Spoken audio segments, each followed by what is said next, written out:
Alrighty, good evening. Welcome to the March 28th, 2022 meeting of the Grafton Planning Board.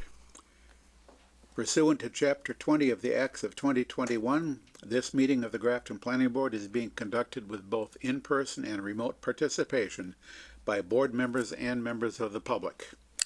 Remote participation by the public for the public comment agenda item, the public hearings, and any other matter for which the board allows public participation will be via the Zoom raise hand feature.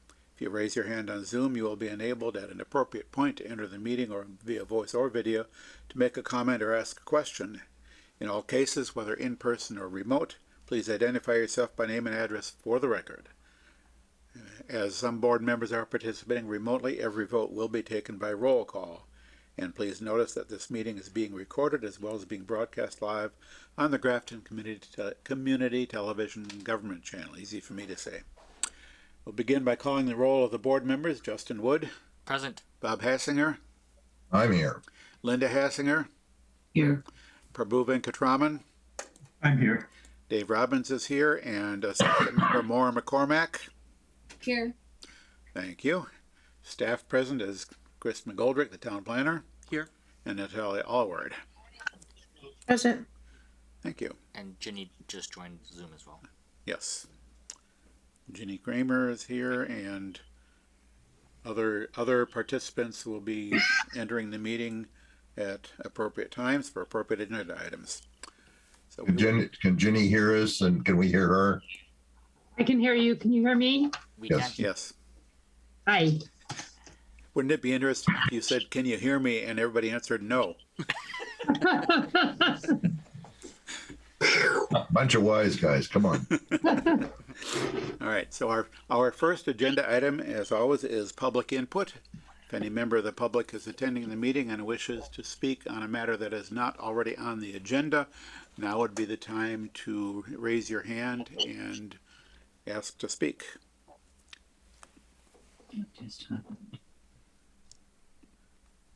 Seeing no hands raised in the room or on Zoom, we'll move on.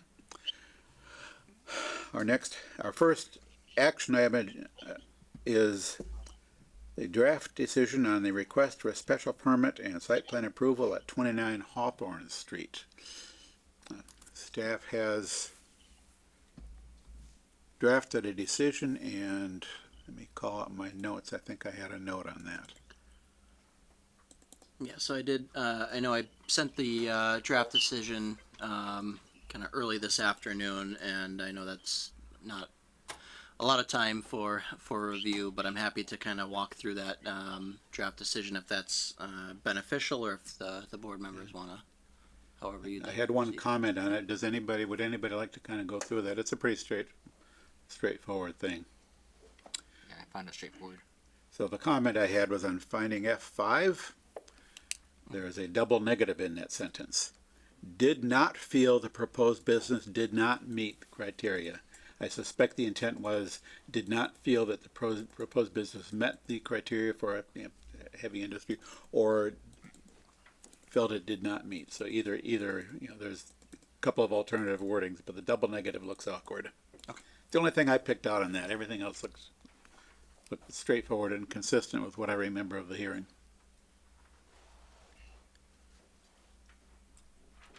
All right.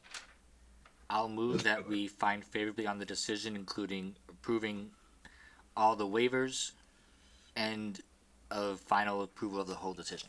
And all the findings are good. Second. Moved and seconded. Any discussion on the motion? My motion did include Dave's modification.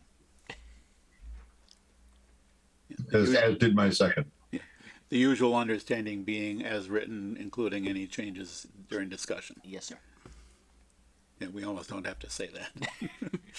All right, with no discussion, we'll put it to a vote. Mr. Wood? Aye. Mr. Hassinger? Aye. Ms. Hassinger? Aye. Mr. Venkatraman? Aye. Mr. Robbins votes aye. Motion carried unanimously. Staff will proceed to complete the paperwork and put it through the mill. Our next action item is a draft decision on the request for modification of special permit and site plan approval at 1 Grafton Common. Staff also circulated that draft decision this afternoon. I reviewed it and didn't see anything at all that I wanted to pick on. Likewise.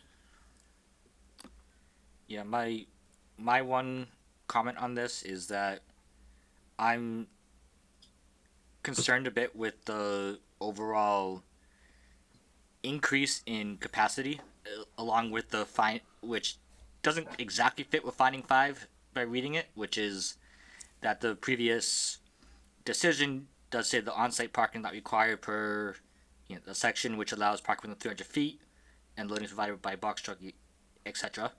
That yes, the previous decision does say that, but looking at the 300 feet from 1 Grafton Common that was not on the board at the time of the initial decision, that does not include anything that has increased in parking spaces at the time since the time.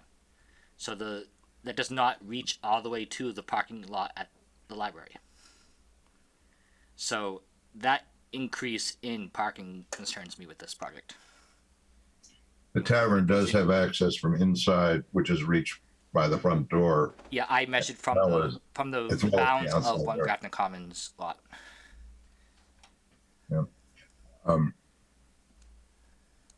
I think that they may need an amendment to their liquor license, depending on capacity, but that's not our problem. You know, if they actually get more than whatever was 40 some Yeah, that total. the liquor license is not within our jurisdiction, of course. I know that, but that comes in. I think the selectmen look at capacity and as part of what they look at. In any case, it seemed. I think the point was you weren't, Justin. You weren't here when we did this. When the initial decision went through, no. I was Yeah, here for yeah. the modifications that were temporary, yes. Yeah. It's an extension of the common works. And there hasn't been a parking problem. And also we had promises back then that we'd be looking at doing something about how to handle the kind of village parking situation we have there at the common and all of the buildings there.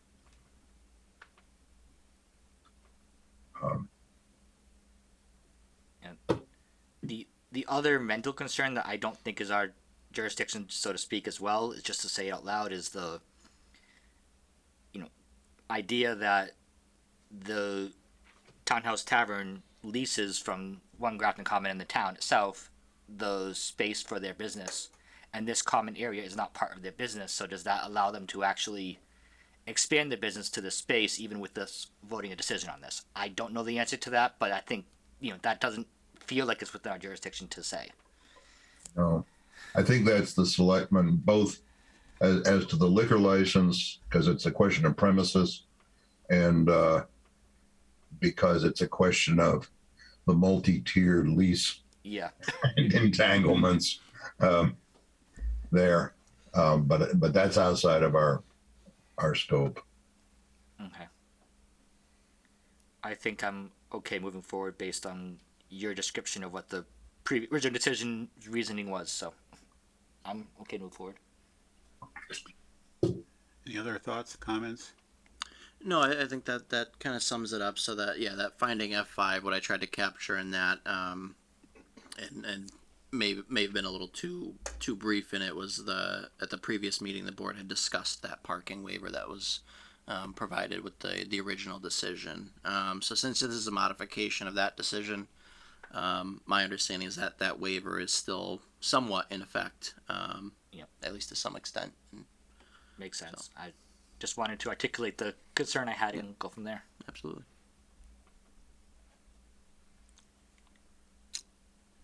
I don't think we have a motion on the floor. Okay, I'll move that we approve the decision as drafted with favorable findings. I will Second. second. Oh, Pablo got me. Moved and seconded. Is there any discussion on the motion?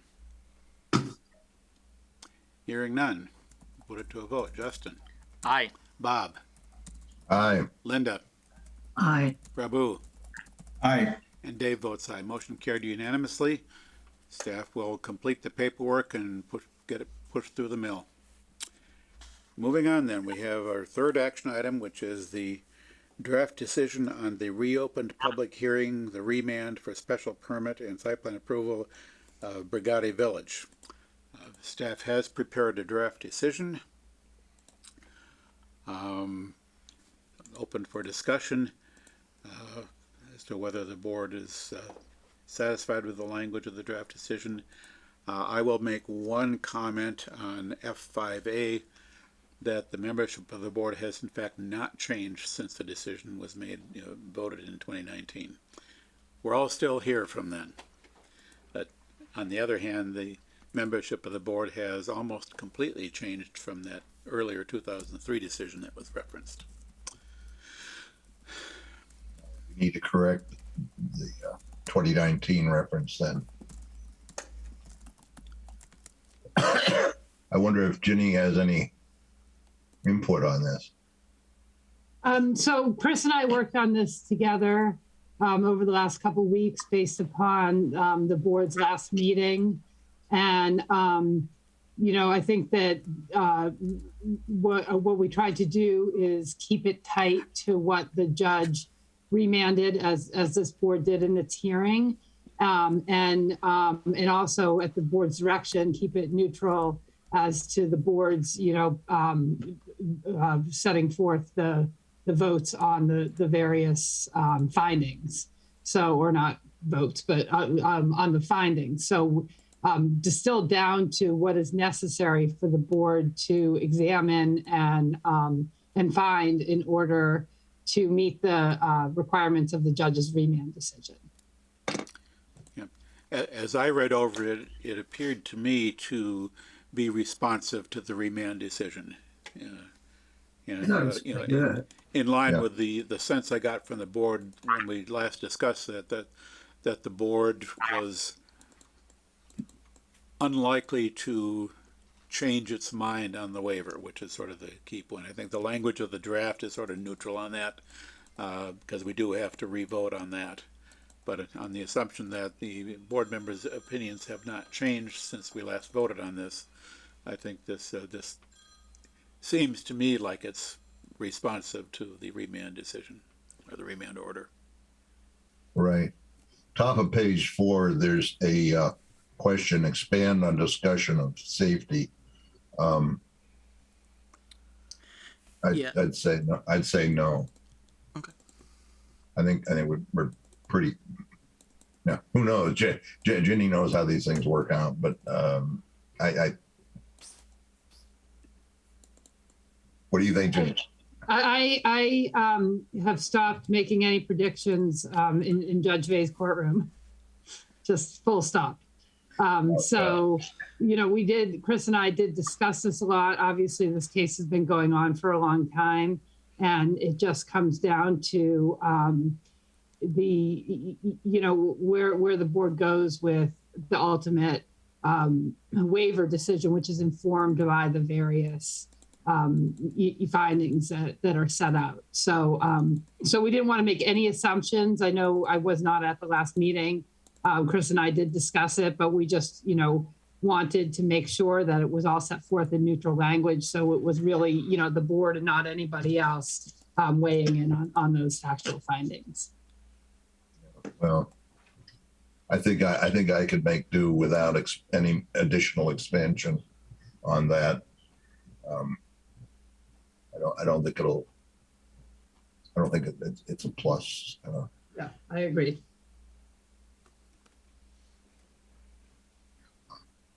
Okay, well, I'm happy to do it.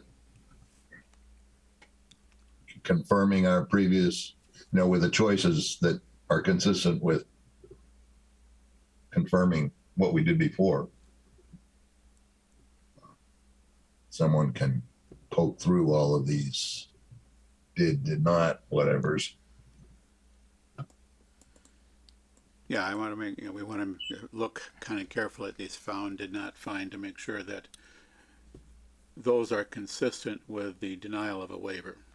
Yeah, I'm happy to pull them up and just maybe as a belt and suspenders, we go through each one of those and kind of just Yes, let's Yes, do it. base on I those. think that would be good. That makes sense. Slightly tedious, but probably valuable.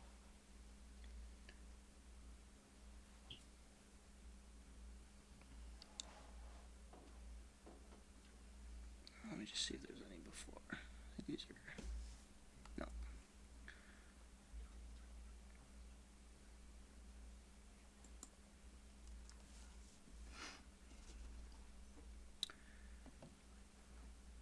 Yeah, so these findings are specifically looking at the subdivision rules and regs, and so as we reconsider the waiver, these findings are the specific criteria that the board has to review. So the first one, F6, upon reconsideration in accordance with 5314 of the zoning bylaw, the planning board either found or did not find that the proposed roadway design serves the interests of good design, and determined or did not determine that adequate access will be provided to all lots in the development by ways that will be safe and convenient for travel. Did not find and did not determine. And if I could just pipe in here uninvited, now looking at this, I would reword it. The roadway design serves the interests of good design, and that adequate access will or will not be provided, or I don't know, did not determine or determined. Seems like you didn't make a finding either way. So I don't know if there's a way now. I didn't catch that before. To just tighten that. Did not find.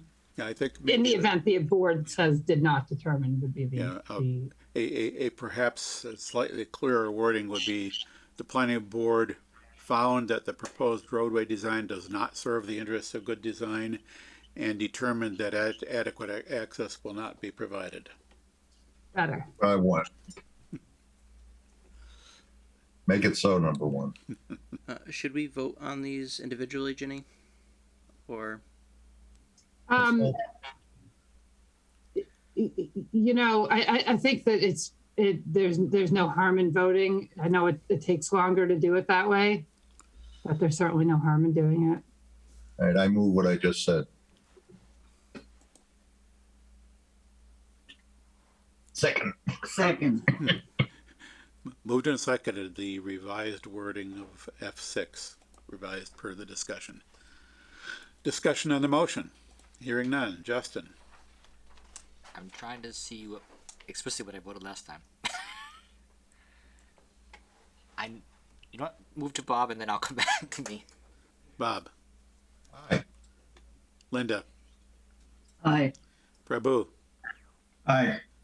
Dave votes aye. Aye. Motion carried unanimously. Moving on to finding 7. yeah, so upon reconsideration in accordance with section 4161 of the Grafton subdivision rules and regulations, the board found or did not find that the proposed dead-end street creates frontage for lots in excess of minimum area requirements of the zoning bylaw, which are served by minor streets or common driveways. This is a bit of an odd one because this is, in the sense that this is not a subdivision street and it's thus not providing frontage for lots. So this finding, this is kind of irrelevant. Well, but in any case, it does. I don't think that it. I think it's correct that it doesn't create frontage for lots in excess This of is true. minimum requirements. Yes. So moved. So the finding would be the board found that the proposed dead-end street does not create frontage, etc. Second. Moved and seconded. Any discussion? Hearing none. Mr. Wood. Aye. Mr. Hassinger. Aye. Ms. Hassinger. Aye. Mr. Venkatraman. Aye. Mr. Robbins votes aye. Motion carried unanimously. Moving on to finding 8. So this one I- upon. I- Sorry, go ahead. I think I think maybe did not find works there. In order to grant, we would have to find, and we did not find that. Yes, I think it sounds to me like did not find and did not constitute a substantial benefit. Both those words work here. So moved. Second. Moved and seconded. Any discussion? Hearing none. Mr. Wood. I think if I say nay, that aligns with my previous answer. I'm trying to. Yes. Nay. Okay. Mr. Hassinger. Aye. Ms. Hassinger. Aye. Mr. Venkatraman. Aye. And Mr. Robbins votes aye. Motion carried by a vote of 4 in favor and 1 against. Moving on to, let's see. Finding 9 needs no further action.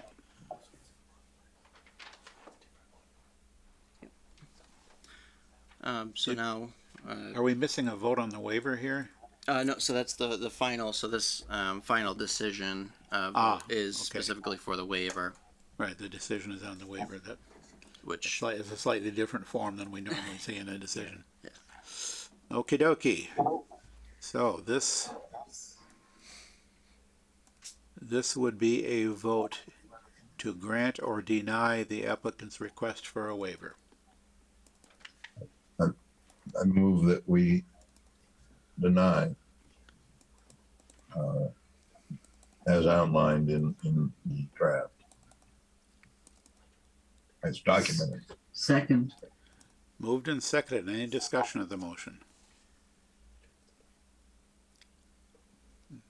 Just sort of an observation. I think this now is, we've voted on findings that kind of provide a basis for the vote on the waiver.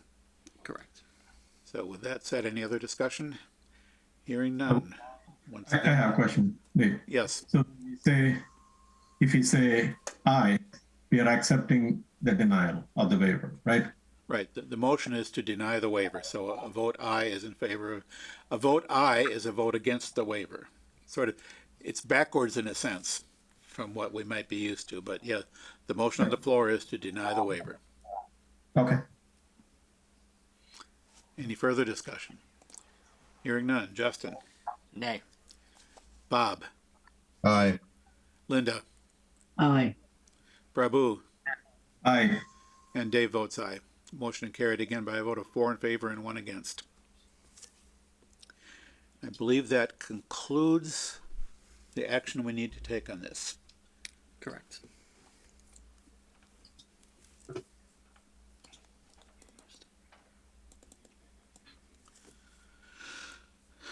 So, it is now 7:20. Anything, Ginny, is there anything else that we need to do to follow up on this at this point? No, I believe, I'll be in touch with counsel for the applicant and we'll provide the decision to the land court. And, I'll be back in touch with you certainly with Chris, so he can keep you informed. Yep, I gather that this is the remand decision, basically send it back to us. We're now going to send it back. The court will ultimately take some additional action to close out the case, correct? I believe so. Yep. So, Again, my powers of prediction have proved to be very limited in this courtroom. So, but that is my understanding Yep, to the so, best of my experience.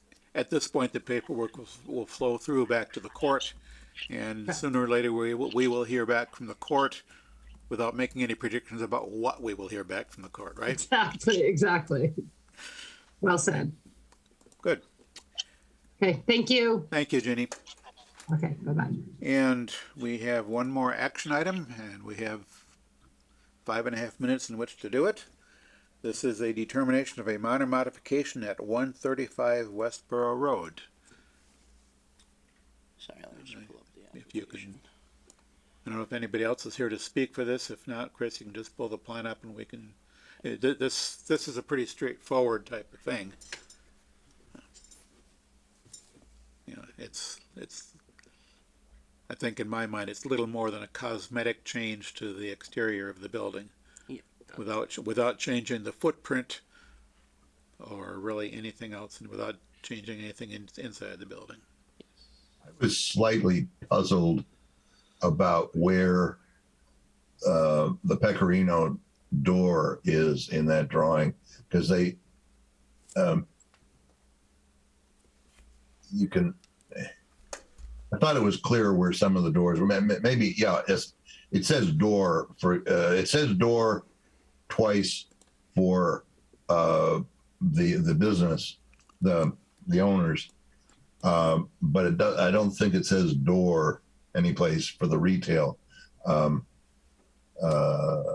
Pecorino in the bottom left corner. But I assume that she's going to have a door and that we can go ahead and I think I could move that we approve this. I will second. I think so. Moved and seconded. Is there any discussion on the motion? Yeah, so I was pulling up the plans. I did want to just make a quick comment. So you're correct that there is this proposal is pretty straightforward. It's simply for the improvements to the front of the project. I do believe that the applicant may be coming before the board for some additional approvals in the near future.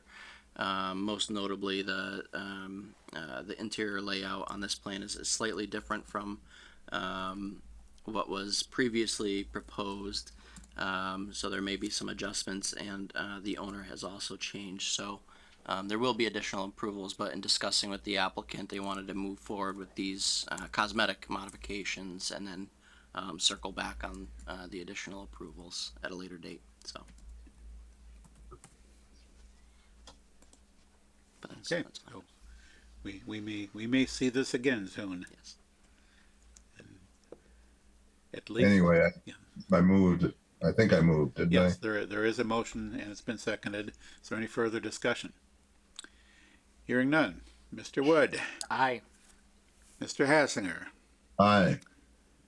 Ms. Hassinger, Aye.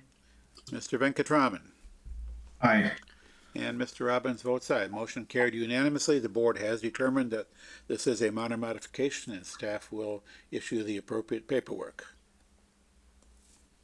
Yeah, this is, Marvelous. It's still not Although, 7:30. in a couple of minutes, we could do bills. I move we approve the bills. second. Moved and seconded that the bills be approved. Any discussion? Hearing none. Mr. Wood, Aye. Mr. Hassinger, Aye. Ms. Hassinger, Aye. Mr. Venkatraman, Aye.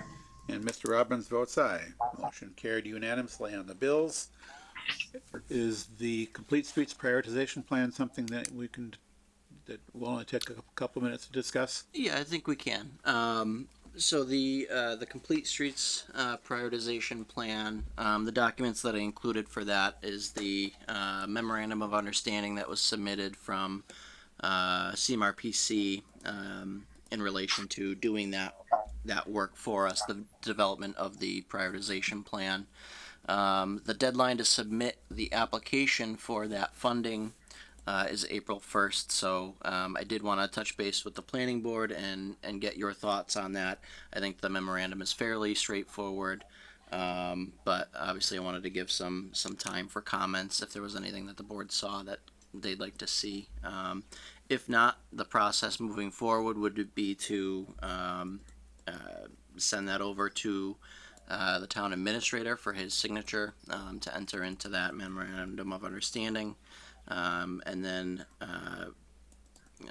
there's a pretty much a standard prioritization plan funding agreement that has to get signed as well, and is part of that application for April 1st. So unless there's any glaring issues, we'd just move forward with that and submit for the funding for April 1st. Usually there's some time for the turnaround, but we'd be probably starting the work soon after that, as soon as we get the approval from the state to proceed with our prioritization plan. Yeah. So Need a vote?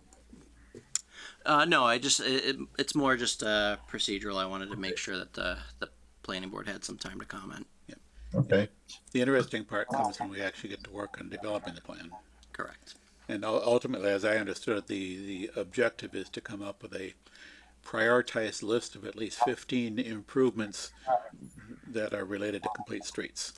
Yeah, so just a quick kind of overview of the prioritization plan. It's exactly that, where they'll do a review of the existing sidewalk and roadway network. They'll inventory everything that we have that's existing, and they'll look for improvements.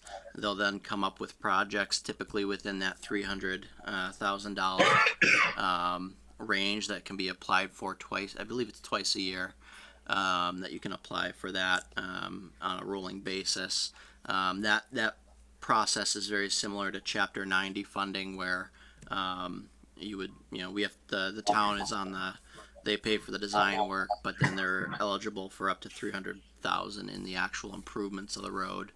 And so you kind of, even though you have the prioritization plan and it does what it tries to is put priorities first. You're not beholden to do those in that specific timeline. That can adjust over as the realities of the town's needs develop. But it at least gives a starting point of, here are the kind of low-hanging fruit projects, and here are the projects that may be able to wait a little bit longer.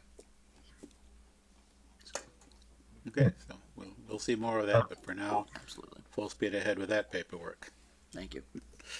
Alrighty, it is now just past 7:30, so we can begin our public hearings. The first of which is a request for a scenic road approval at 75 Wesson Street. Thank you. Yes. Pursuant, Oh, sorry. Go. Proceed. pursuant to Article 24 of the General Bylaws of the Town of Grafton and Scenic Road Regulations, the Planning Board will hold a public hearing on Monday, March 28th, 2022 at 7:30 p.m. in Conference Room A of the Grafton Memorial Municipal Center, 20 Providence Road, Grafton, Mass. To consider an application for a scenic road permit for alterations to a stone wall located at 75 Weston Street and shown as Grafton Assessor's Map 22, Lot 10. Said property is located in a low-density residential R40 zoning district. The applicant owner is Curtis Septic, 124 North Street, Main Street, Northborough, Mass. Lily DeJesus. Copies of the application are available for public inspection on the Town of Grafton website at www.grafton-ma.gov on the Planning Department Development Projects webpage. Alrighty, Uh, So- thank, about the project. Thank you. So sorry for jumping the gun earlier there. So this project is in relation to, there was work on this property to improve the septic system out back. This application is actually somewhat retroactive, as the wall and has been moved in order to provide that access. We've since contacted Curtis Septic and notified them that this was under the scenic road permit, and they submitted this application.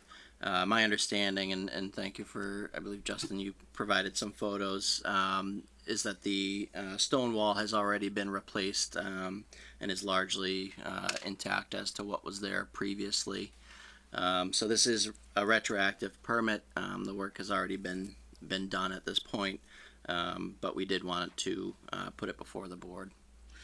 Yes, Yeah. Typically in a situation like this, it's a temporary alteration, and typically we require the stone wall to be restored to the same or better condition as it was previously. And as far as I can tell, that has been done. Correct. Justin's message has two pictures, both of which are before all of this happened, I think. Correct. And Justin, the way it reached me, I couldn't click on those pictures and see them and blow them up to look at them. Although I don't think it's terribly. Oh, Linda can do it. I don't know why I can't. Something about private.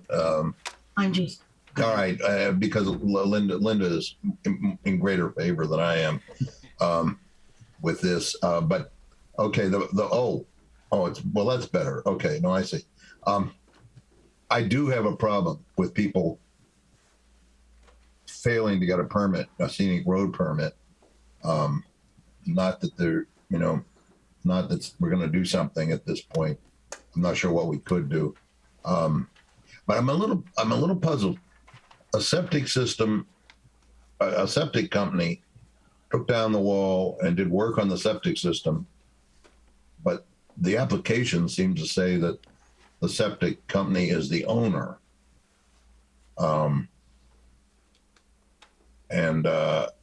Somewhere I read like that. Oh no, okay, property owner is okay. Okay, never mind. I approve. I move the we. Well, no, this is a hearing. Justin? So, my first questions is the pictures I submitted were from before. I didn't get a chance to drive out there since I read the application package. Has anyone on the board or yourself verified that the wall is put back in currently in its actual condition? Yeah, so I haven't been out to see. I did take photos of when we were first notified of this issue. I haven't been out there to see if it's been replaced, but obviously, certainly, if the board required that, that would have to be installed.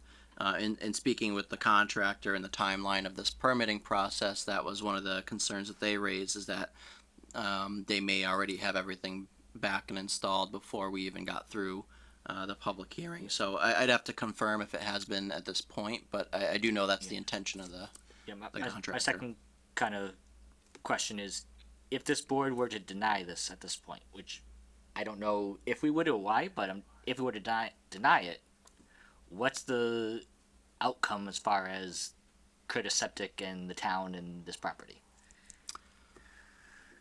I'd have to review that in more detail. I'm not entirely sure what the enforcement in terms of the scenic bylaw would be.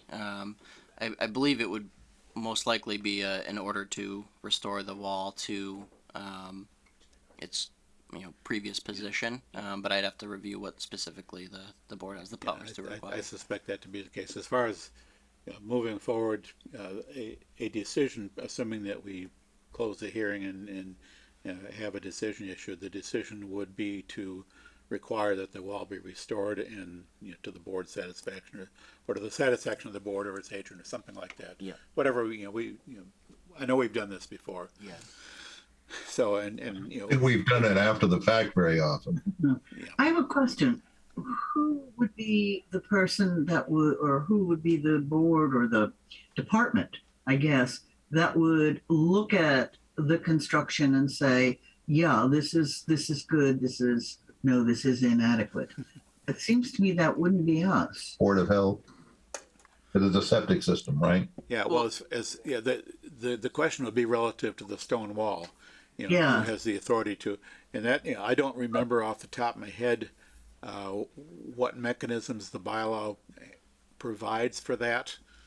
So I think, and when staff drafts the decision, presumably you could look that up and sort of make sure that the language of the decision is appropriate in terms of, providing us with the best assurance we can that the wall will have been restored. Maybe it's already been satisfactorily restored. If not, either way, the requirement is that it be restored. Whether that's already happened or yet to happen is kind of irrelevant. Now, the question, sort of going back to the other question, which is sort of a side question at this point, but since the topic was raised, if a stone wall is altered without coming to the board for a permit, the board's recourse would be to order that it be restored. And I don't recall if the bylaw provides for any kind of fines or what exactly enforcement mechanism is, but it would seem reasonable to say that the enforcement for a stone wall alteration is to have it restored. However, it gets more interesting when you got a tree, which is also covered by the Scenic Roads bylaw. When someone removes a tree without getting approval from the Scenic Roads through a Scenic Roads permit, it's kind of hard to put the tree back. So enforcement of consequences for illegally removing a tree are rather more difficult to, and we don't need to worry about that here. That's not within the context of the current case, but it's something to think about. You know. Yeah, It- just It came up in one of our subdivisions up on Adams Road, putting a price on the trees and requiring a contribution. That was, Yes, that was not too long ago. And that was Yeah. before the fact, not after, though. Yes, but yeah, after the fact, arguably you could, and I don't know if the bylaw actually gives us this authority, but arguably you could say that compensating the town for the loss of a tree, because the scenic roads bylaw covers trees that are in the town's right of way. Right. So, but that's a discussion really for another time. I mean, we're kind of letting us get off topic here. Do we have I move we close the hearing and direct staff to draft a decision. just 1 second, Bob, if I may? Oh, yes. Sorry. Do we have anyone from Curtis Septic or the owner on the call? I'd have to look. There's a couple phone call-in listeners that maybe Yeah, I'm not sure. my remaining questions I would typically ask them is, number one, our usual process for stone wall, modifications or temporary modifications is that all the stones are moved by hand rather than heavy equipment, and that they're put back in the same way so that they don't get damaged themselves. And I was curious if that was handled that way with these, this stone wall. The other piece that is interesting to me is, in terms of, pre or post, filing, was this a emergency septic kind of modification? Like, meaning, did they, was it an emergency situation where they, for the homeowners, health, did they have to get in there and do work immediately, or was it something that, oh well, they just asked us to do it and we just did it, that kind of thing? Yeah, so I don't believe that the septic work was emergency in nature, but I also I guess what I'd like to point out is I also don't think that this was really on the part of the contractor in any way kind of malicious or intending to avoid review. In this case, that we have our new permitting system, and we found that there may be additional kind of steps that we need to include in terms of scenic road permitting. It can be somewhat difficult to capture all of those projects, and so. And we yeah, have I did not intend to presume malice on that right. part of them. What- I just wanted to point that out. How does a newcomer contractor know about our scenic road bylaw and that he's subject to it in a given case? That's always been a question. That may be the case here. I don't particularly know that company, for example. But aren't they under obligation to go to the planning department of a city or town and make sure that they're dealing with the permit or whatever the town or city requires? I don't know who gives permits for septic work except Board of Health. But So it certainly is something. Anyway, it's something to look into. Yeah, and I think that's largely the case that happened here in this situation. There's a various number of permits that the new permitting system kind of reviews, and we're still working out the kinks, especially in looking at which where the scenic road permit should be reviewed without doing it on essentially every project. So. Okay. Going forward, I think we should be sure about how people have to be alerted before they do work on scenic roads. We've had people trying to cut down trees here on George Hill Road until there were complaints made. We ought to look at penalties for potential penalties if they aren't in the system yet. And we should look into procedures to handle emergency conditions in this particular case. All that said, I move that we close the hearing and direct staff to draft a decision. Second. Moved and seconded. Any discussion on the motion? Hearing none. Justin, Aye. Bob, Aye. Linda, Aye. Prabu, Aye. and Dave votes aye. Motion carried unanimously. Staff will draft a decision for the board's review at the next meeting. Our next public hearing is a new public hearing, a request for modification of a definitive plan approval for the Village at Institute Road.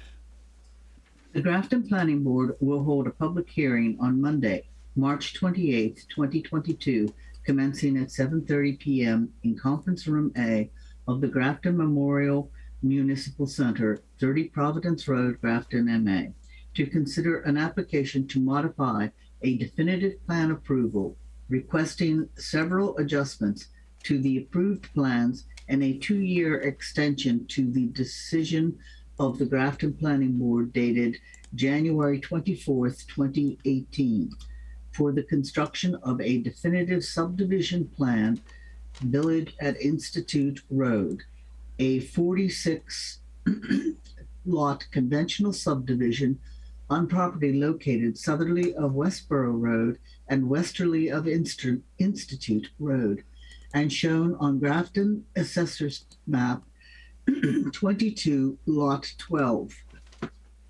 Said property is located in a medium-density residential R20 district.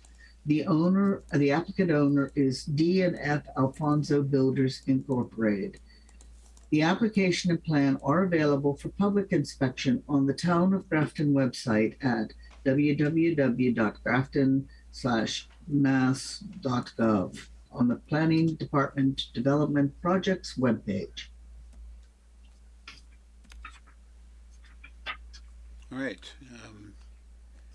Begin as either you have something to start with, Chris, or the applicant has a presentation to make, or Yeah, I mean, You wanna I'll proceed? speak briefly. I know that the applicant has a number of staff on board. If there's anyone else that you see in attendees that you'd like me to promote to panelists, please let me know. Chris, excuse me. Sorry, this is Essex Petrie. Is Mark Mastriani on your list? Could you promote him as well, please?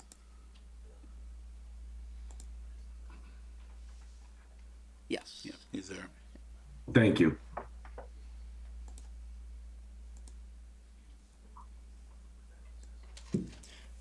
So this project, there was a approved definitive subdivision plan for the Village at Institute. This is the subdivision that's kind of down the road on Institute from the recently approved Village Mixed Use project. In terms of this project, there was some adjustments to the plans that have gone through the Conservation Commission, and the applicant kind of brought them forward and would like to, now go through the planning board process to finalize those modifications as well. And I'll turn it over to Pulte to do that presentation. Do you guys want to share your screen, or would you like me to pull up a plan? Do you have the slide deck? When I talked to Natalia, I was under the impression that you were going to be running it, but I can definitely share it if you do not have it. Awesome. Thank you very much, Chris. Yep. Yes. Would you like me to begin, Chris? Yep. Okay. Thank you. So I'll just do a brief introduction for everybody. Good evening. My name is Mark Mastriani, and I'm here with Essex Petrie. So we're representatives of Pulte Homes of New England, proposed developer and builder of the Village at Institute Road. And also with us tonight, who has a brief presentation for you, is Matt Leidner with Civil Design Group, and he's our project engineer on this project for us. So we're here tonight to discuss a minor modification to the definitive plan approval for the Village at Institute Road, and we're also here tonight to discuss a few minor plan adjustments. So just to back up a little, we are working with Dominic Alfonso and his team We do have the project under agreement, and we're really excited to bring the Village at Institute Road to construction. It's been approved for quite some time. It was actually approved back in 2018 and has undergone a few construction extensions. So we're here tonight to hopefully get some final approvals from you, okays from the board, so that we can start this project this spring. So the first modification before you tonight is a modification of the definitive subdivision approval. The current approval, the construction deadline is April 29th of 2022. So it expires in next month.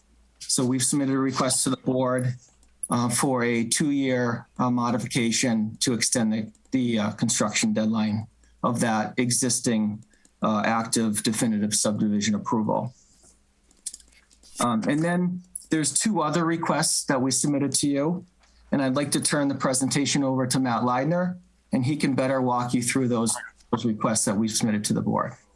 Thank you. Great. Thank you, Mark. Mr. Chair, if I may, Matt Leidner with Civil Design Group, civil engineer representing Pulte Homes of New England. I'd like to give a little bit more detail on the modifications that are being requested, if I may. Please do. Great. Thank you very much. So this project, as you just heard, the plan here is for it to be built out by Pulte Homes of New England. And in preparation for the construction commencing, hopefully what we intend is in the spring of this year, we have been tasked with producing construction documents for Pulte to move forward with that construction. And as part of the process of producing the construction documents, we have reviewed the conditions of approval that were issued by this board. And we've also sought input from our construction staff, including our project managers and construction engineering team. And we did a very methodical review through the approved plans. And as Mark has stated, as part of that review of the plans and also the conditions of approval in the definitive approval that was issued by the board, we've identified the need for 3 modifications, which is what we're before you tonight to represent. So Mark had mentioned the request to extend the time to complete construction for 2 additional years. So for extending it from April 29th, 2022 through April 29th, 2024. So with construction slated to begin in the spring of this year, we think that is a reasonable time frame to request completion of the construction by. So that is one of our requests. A second request that we have made is in relation to the driveway grades for the homes that are approved as this part of the subdivision. So the vast majority of the lots and the homes on the lots, the driveway grades are approved and proposed to be under 10%. However, there are a handful, 10 lots specifically of the 46, that the driveways are proposed to be slightly steeper than 10%. So up to quantify that, up to 15% grade. And the reason for that grade of the driveways is to minimize the earth cutting and therefore the limit of work. So just to put this into perspective, the lots that we are requesting the steeper driveway, steeper than 10%, so 15%, up to 15, those are uphill lots. So those are lots that are relatively high relative to the proposed roadway. And so what we are proposing is to have those driveways to those 10 lots be more than 10%, up to 15%, in order to get the home on those lots, the homes, up where they really want to be relative to the existing grades.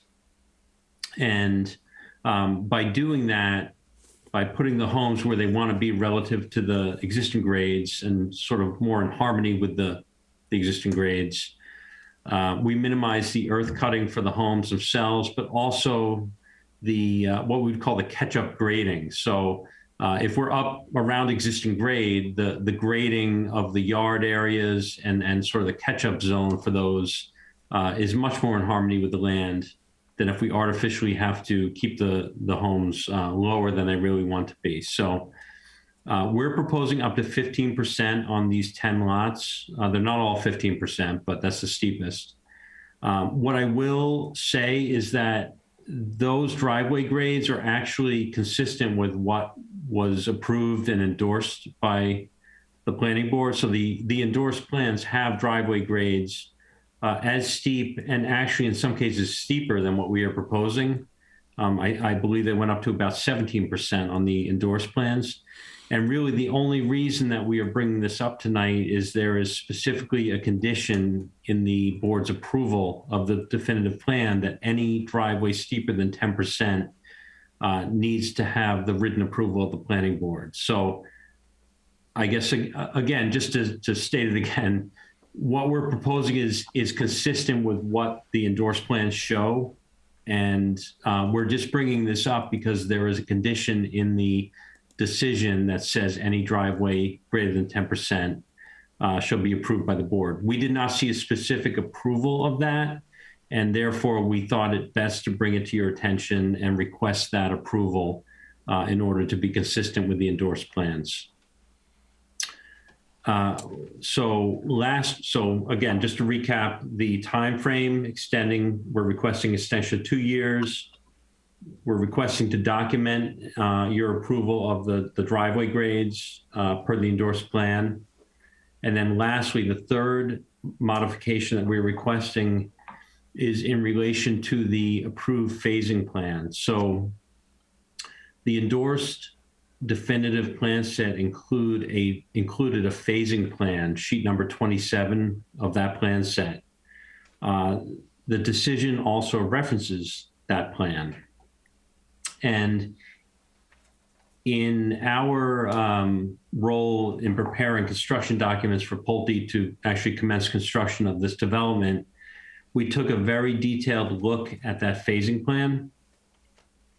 And we also ran it past our construction team, our team of engineers and project managers at Pulte that will be in charge of the construction of this project, who deal with this on a day-to-day basis.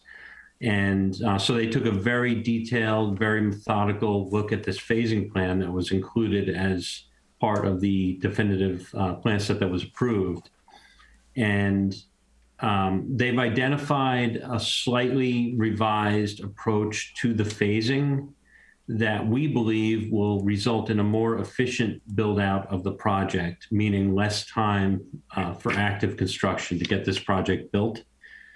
And so I'm prepared tonight to give you an overview, if that is what the board wishes, of that modified phasing. And that's what's actually on the screen right now, if the board wishes to do that.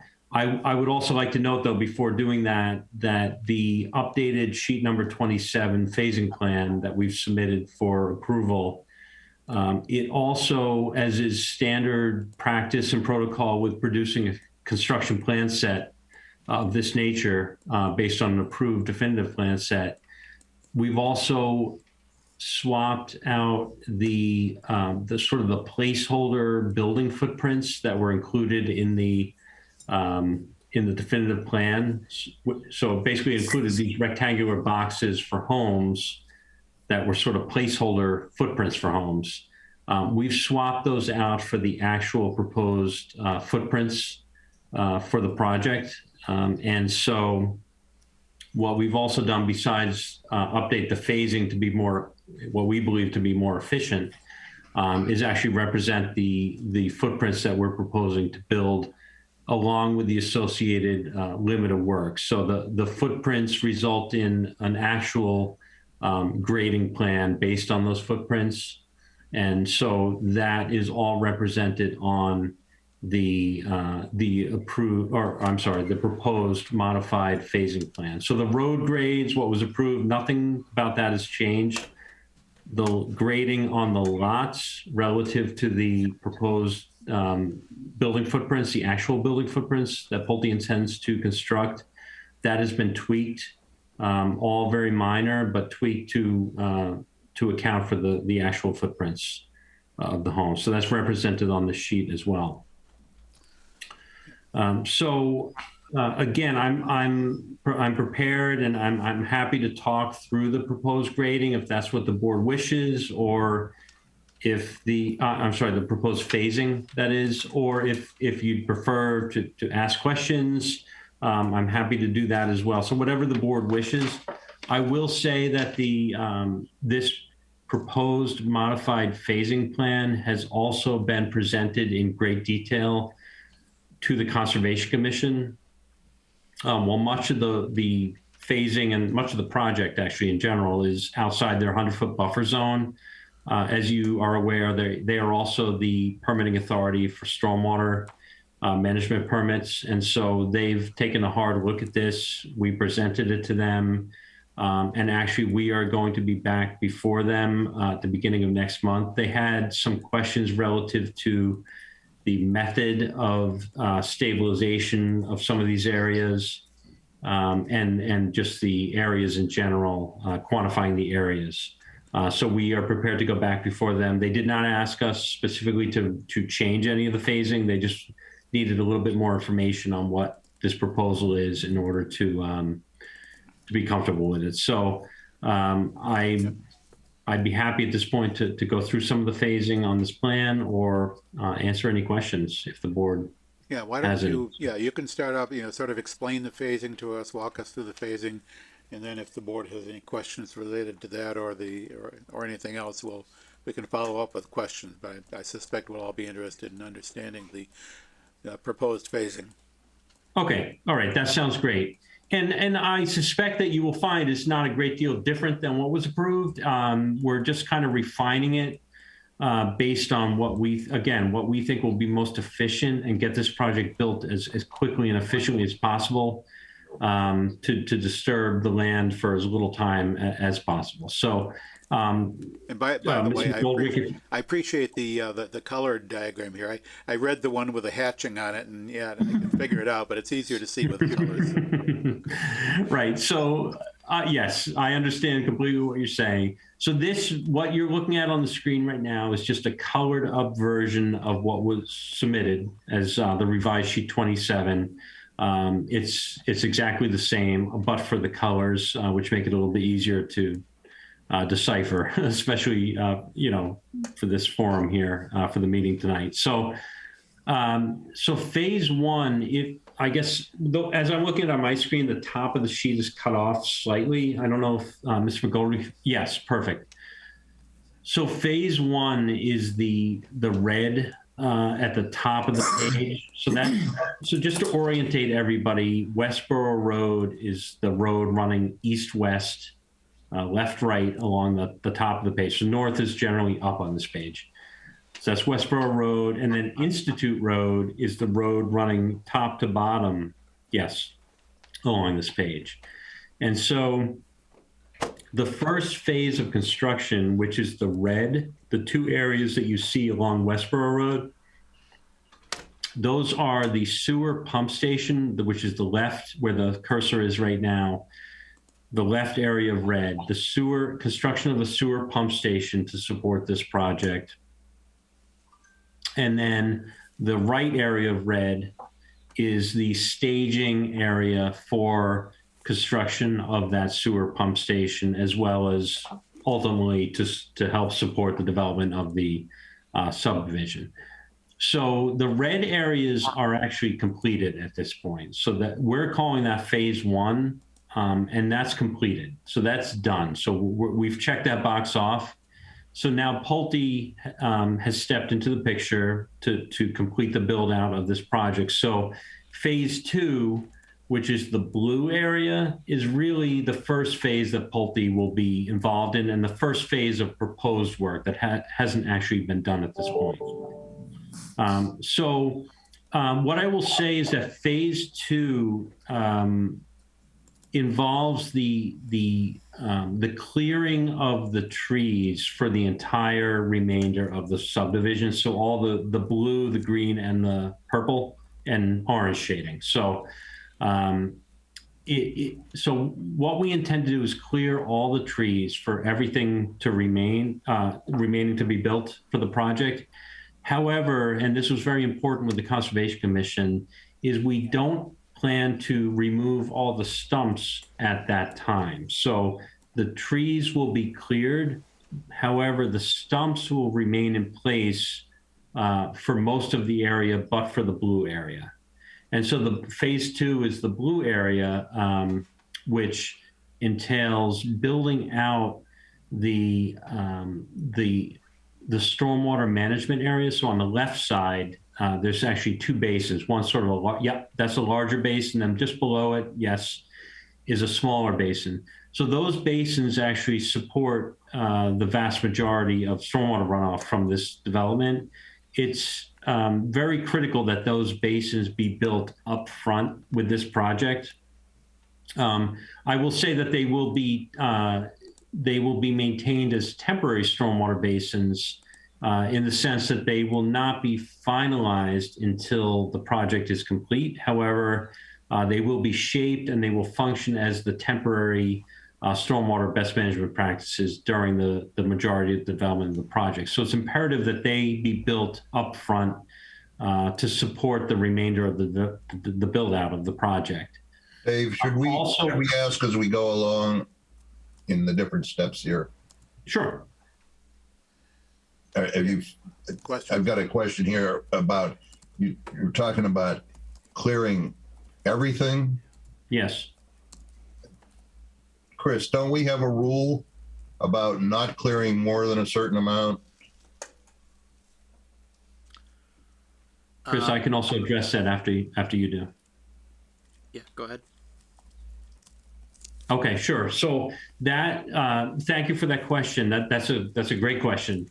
And so the Conservation Commission, we understand, is the jurisdiction that does in fact enforce that and look at that rule. And so we understand that there is a maximum disturbance area at a particular given time. And it's been made very clear to us by the Conservation Commission and its agent that clearing an area of its trees does not account for disturbing the area. It's once you remove the stumps from a particular area, that is when you are disturbing the land.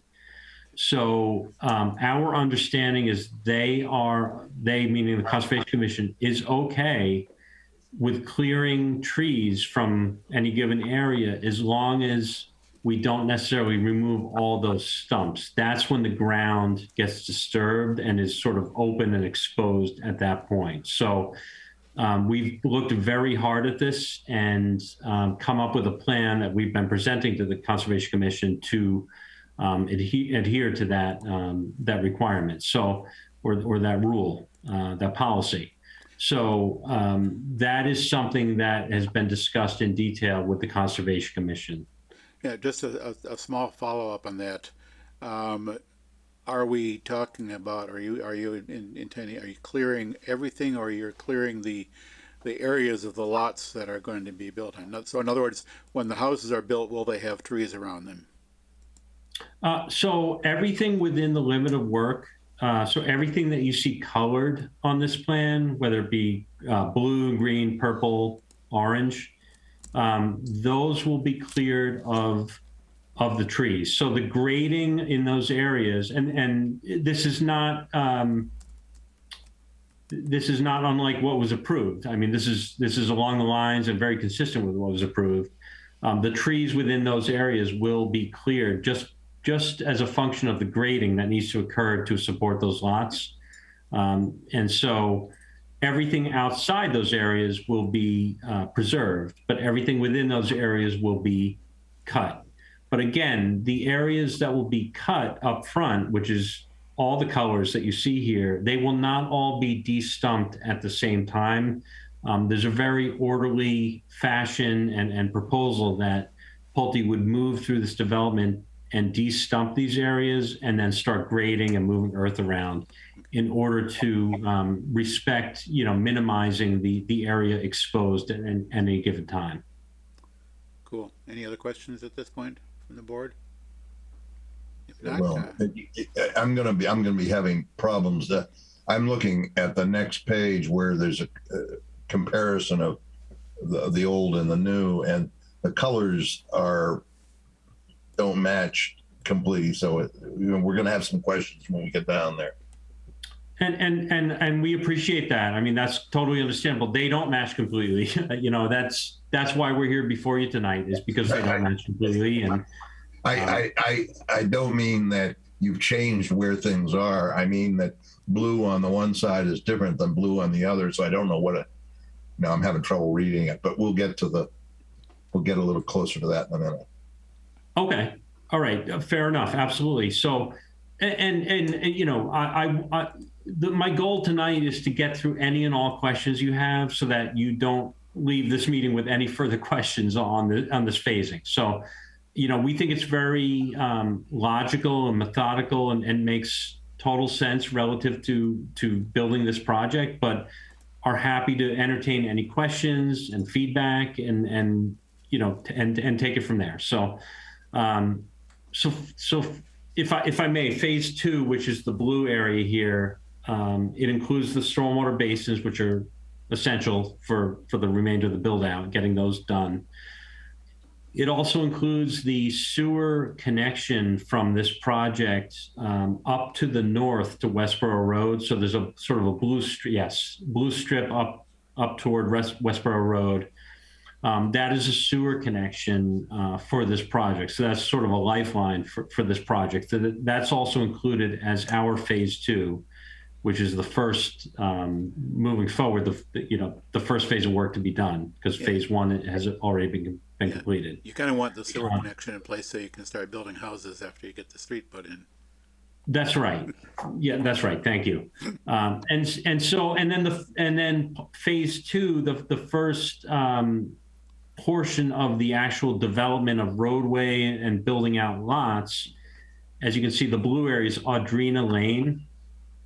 So phase 2 will include building that Audrina Lane, the roadway itself, including the utilities and the roadway up to the binder course, and then also commencing building those lots that are shaded in blue along Audrina Lane. How long is Audrina Lane? I believe it's 900 feet, sir. Okay, that's a problem. We only allow 500 feet. You're showing that. See, that's the reason over on the old plan. That's the reason I think that we ended up with the whole road all the way around being done in one phase to avoid that problem. We only allow 500 feet at any time. If you could kind of clarify that for me. So if the other phase had the roadway all the way around, why would that be different than this one that's 900 feet? Because you don't have a dead end road then. You have a road that has two accesses to Institute Road, I guess it is. Here you're going to have a dead end road 900 feet long. We don't allow dead end roads over 500 feet. I see. So if we had a temporary turnaround, or if we had a temporary turnaround, would that? At 500 feet, yes. At 900 feet, not for me. Not our rule. Yeah, the rules are having to do with phased construction of roads. Basically, the rule is that if you have, even though ultimately the road is going to be connected through, But if during construction you have a dead end, it can't be more than 500 feet. And even though this ultimately will not be a dead end, for this particular phase, it will be. I see. If there was a, if I may, so I just want to really understand that. So when we adjust, we get it right. So if there was a roadway, a temporary roadway that went around, and maybe not the final roadway, but an extension of a roadway, so that it was not a dead end and it was an accessible out, would that suffice? I don't know if I worded that correctly. I would think it depends on the construction. It should be passable by my car. Okay, I think I understand what you're saying. I think I have an idea and an adjustment we could make. You know, one thing that comes to my mind as well is I know in the plan that you propose for the phasing, it does say that you might start like phase 3 while phase 2 is still going on. If there's some way to guarantee that the road for phase 3 would be complete before you actually start the lots of phase 2, that might be a way to facilitate that issue. Yeah, so I think the idea is that when we complete Audrina Lane, the roadway and the utilities, and we're building those homes there, we would then proceed to phase 3, which is the green area, so that we would start working on those utilities and get that binder coat and get that road and the loop connected out to Institute Road, so that it's a seamless, phasing transition, so that when we complete the lots on Audrina, we move right into the lots on Brook, because we've prepared that road in those utilities in advance. So that's kind of the rolling. Right. If it should happen that something like this would work for you, you could do, consistent with our rules, you could do the first 500 feet of Audrina Lane and put off the additional extension of it for a certain amount of time. I don't know the detailed logistics of working out a phasing plan around this particular rule, but nevertheless, that is the rule. Yeah, I think That's actually a really good idea as well. I'd have to see where 500 feet lands, and maybe that is the first sequence phase that could get us started, which is. I think that you could build more road. What you really can't do, as far as I think and remember and whatnot, is don't build any houses more than 500 feet, so that people, it's a question of access for people in houses. Okay. I think we could look at that and. Okay. The Now, building, that interrupted. is it occupancy? Bob's question, Bob. Is it building? The project can continue building as long as it's not occupied, right? Isn't that the critical one? Which? They can build off up to 900 feet, 1,000 feet, whatnot, but as long as the houses are not occupied, isn't that the criteria? I'd say don't build houses, but we haven't gotten that detailed before. Sorry, Prebu, just on that point, just for a point of clarification, don't build the houses or don't occupy the houses? I think looking back, I would say don't build. I mean, you don't want to build them and then go, 6 months till you get the road put in so that you could sell them, do you? Yeah, no, and that's We've had subdivisions that stopped prematurely, leaving unfortunate situations. That's where these rules come from. Yeah, I understand. One thing we didn't mention at the beginning is, our intention is to post a security bond, with the board for the entire project up front. I think that's not, well, okay. But that the town doesn't really like to build your roads using the security. I understand that. That's not the business you're in. That's our business. That's what we. It's probably cheaper. We're aligned there. It's probably you can probably afford it better when you do it. Okay. Yeah, so that we understand your 500. I think we've got that. Matt, you want to keep going? Yeah, all right. Thank you Thank for you. that input, and we will discuss that and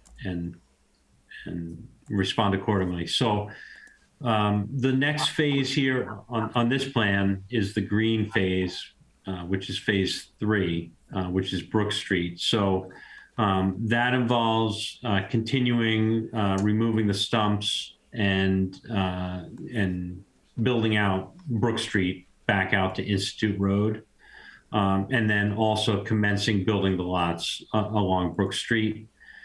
Once Brook Street is complete, at that point we would have Audrina Lane and Brook Street complete, so that entire horseshoe would be complete from Institute Road, Audrina Lane, back out to Institute Road, Brook Street. And once that loop is complete, we can then move into phase 4, which is Brook Street, Institute Road, which is the orange phase there. So Institute Road, between Audrina and Brook Street, what was approved by the board was a modification of the profile of Institute Road. From what we understand, there were some sightline concerns on Institute Road. And so the road is going to be lowered along a certain section of it between Audrina and Brook Street. And so once Audrina and Brook Street are completed, we can then sort of attack that Institute Road work, because there'll be a through connection that cars can use temporarily through Audrina and Brook to detour around what we would be doing in Institute Road. So phase 4 is Institute Road, and there is one lot approved, lot 46. You can see it in orange there along Institute Road as well. So during this phase, we would then be prepared to build out lot 46 as well. You'll notice that your road network previously was going to be completed in phase 2 all the way around, and then in phase 3, with the building of the houses, you were going to do Institute Road. Now you're pushing it back, and I have to tell you that the most contentious, most difficult part of this whole thing, this whole project, was all about Institute Road. I'm absolutely. I would not have voted approve if we didn't have getting Institute Road done early, before we started having the houses built, and I won't be this time. So, Robert, could I address that comment? Because I know that was an important one, and I'd just like to take a stab at least sharing what my understanding is, or what our thoughts were there, because I appreciate that. So when we were looking at the existing phasing plan, it looked like the completion of Institute Road was included in phase 3.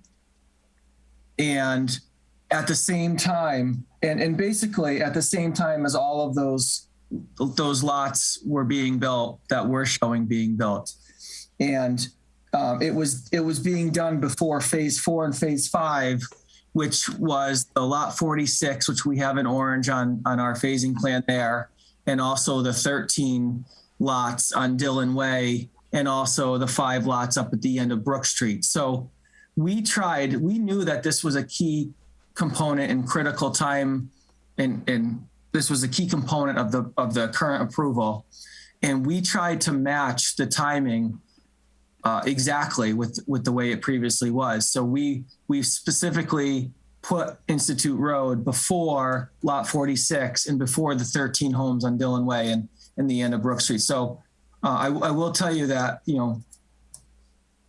that was our intention. And if we could look at that a little closely, I'm hoping that we actually match the previous expectation. I'm looking at what's the next drawing down, number 3. And that's where I'm comparing. I see green for all the houses along the loop, all the way around, and for Institute. Yeah, can you go to that? Yeah.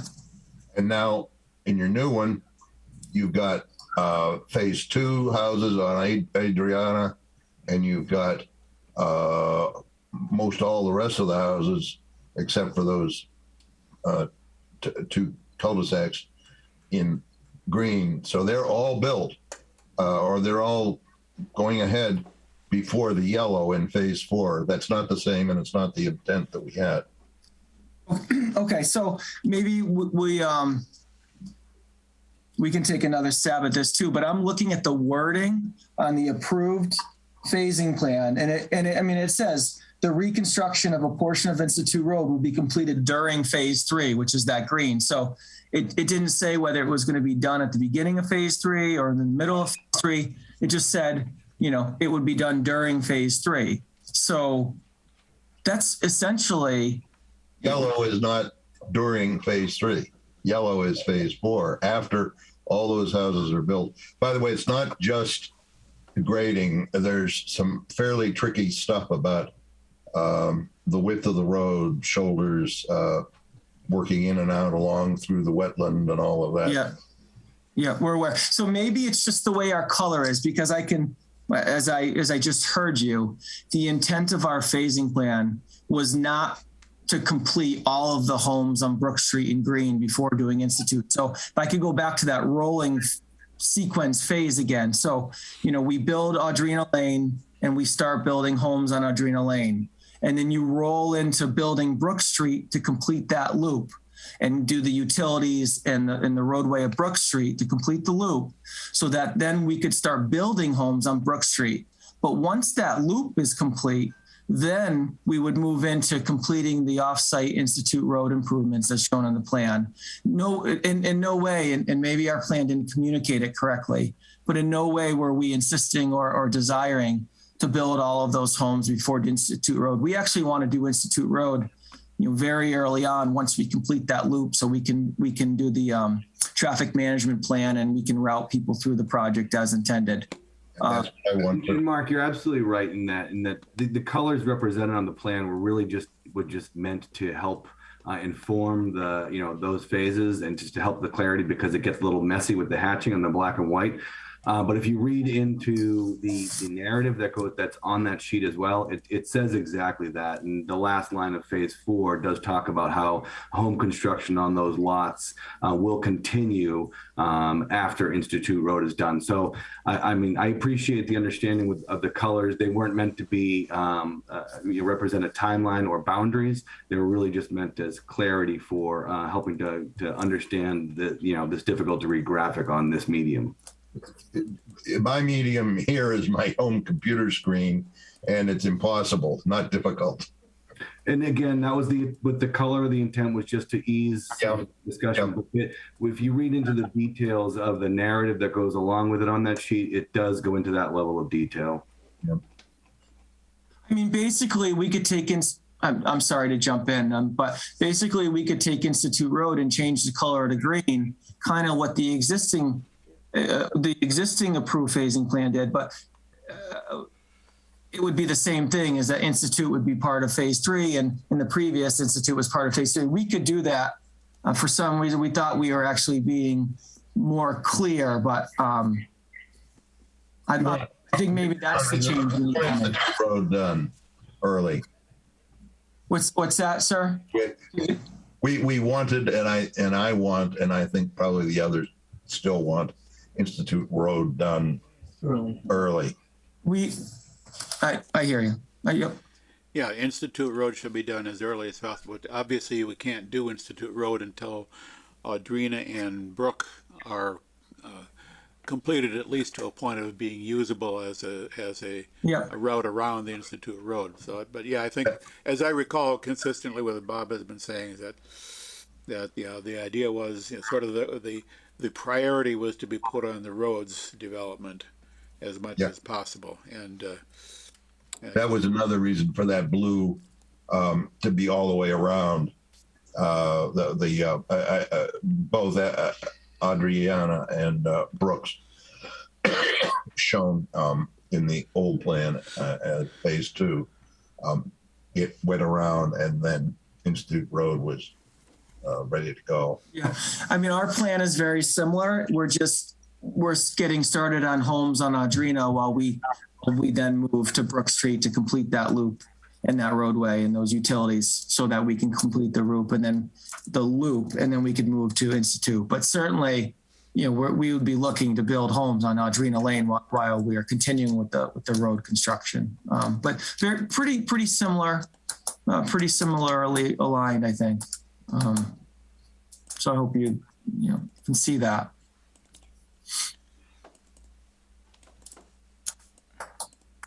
Matt, do you want us to move to the last phase here?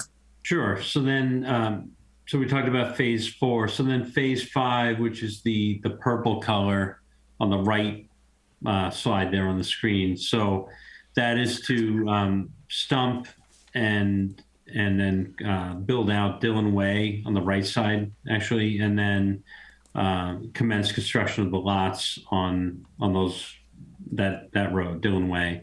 And then also at the end of Brook, the purple, the cul-de-sac there. So what we saw was a point of discussion and something that seemingly was a concern with the board and something that was focused on during permitting was that the construction staging and any rock processing operations occur at that cul-de-sac in that area at the end of Brook Street. So we've reserved that area for the entire build out to do those exact activities. So as part of phase 5, the final phase, we would then complete that cul-de-sac on Brook Street and then build those 5 lots out as well. And that would conclude the construction of the whole project.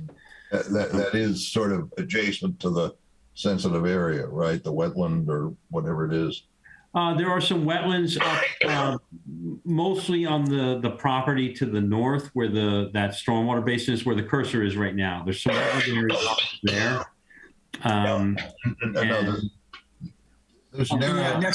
Next to Dillon Way to the east there. That's where the vernal pool, very sensitive area there. And yes, so that's that I would road too.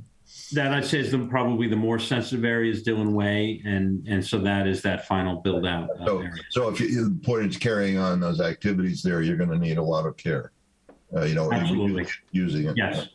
Yes, and we are aware of that. Yes.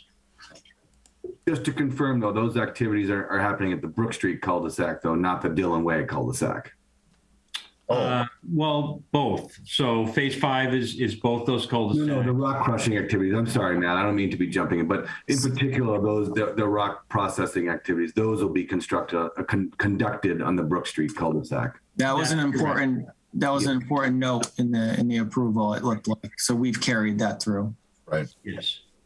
Yep. And so, so happy to answer any questions and talk more in detail about anything we've presented tonight. But just sort of in closing, we're here before you to present and discuss this updated sheet 27, the phasing plan. I think we've gotten some really good feedback tonight, and we can talk internally about that and address accordingly. And then just to recap what was mentioned earlier, also the driveway slopes, again, consistent with what was approved and endorsed on the plan. But there was a condition that if any driveway slopes exceed 10%, that we get the written approval of the planning board. We did not see that specific written approval in the record. So we're here, requesting that. And then also the 2-year extension. So again, the idea here is, and Pulte intends to begin construction in the spring of this year. And we think it's realistic to request an extension of completion of construction, which was one of the conditions of approval, request extending that into 2024, so April of 2024. And so with that, again, happy to go through anything else in more detail and answer any questions you have. Not sure that we normally extend more than 1 year at a time. Chris? So the board typically does 1 year extensions, and my understanding of that is more so that the board likes to have an annual update on the projects, more so to check in and to see the status of things. So I'll defer to the applicant on if that's amenable still. Well, if I may, so I appreciate what I heard, which is the board typically does a 1 year extension. What I'd ask is, so Pulte Homes is about to make a great investment of multiple millions of dollars to construct this great project, and we're all really excited to do it and to do it well. We know we all know here it will not be done and constructed in 1 year. I mean, we will go as efficiently as possible. We have certainly, our company has great capabilities, and we'll go as efficiently and correctly and as fast as anybody. But the 46 home lots and all of these, construction and phasing will not be done in 1 year. And so what I'd like to just ask the board to consider is, if for this unique situation, a 2 year extension, basically at the start of the permit, it was, 2 years, and then those were up, and then, the board granted a 1 year extension. So if you would consider a 2 year extension, because, we're new, we're just getting started. We really know it's not going to be done in 1 year. So it would really probably give us a little bit more comfort, moving forward. Yeah, as a point of information on the question of the extension, up until last year, the subdivision rules allowed only a 1 year extension. The subdivision rules now allow the board to grant an extension of up to 3 years. So the board has a little bit of discretion here. I mean, we're partners here. We're just starting our relationship. We're hoping to work with the town. So, I'll take as great of an extension as you will grant. That's the ask. So, Chris, do we have any ability in a way that you could think to phrase it in a decision that would say, if they don't proceed to the next phase, so to speak, within the next year, like they're currently expecting spring of this year to start the work if we approve, then it would be a 1 year. But if they do start, then it's 2 years. Is there any way you could think of that we might be able to pull that off?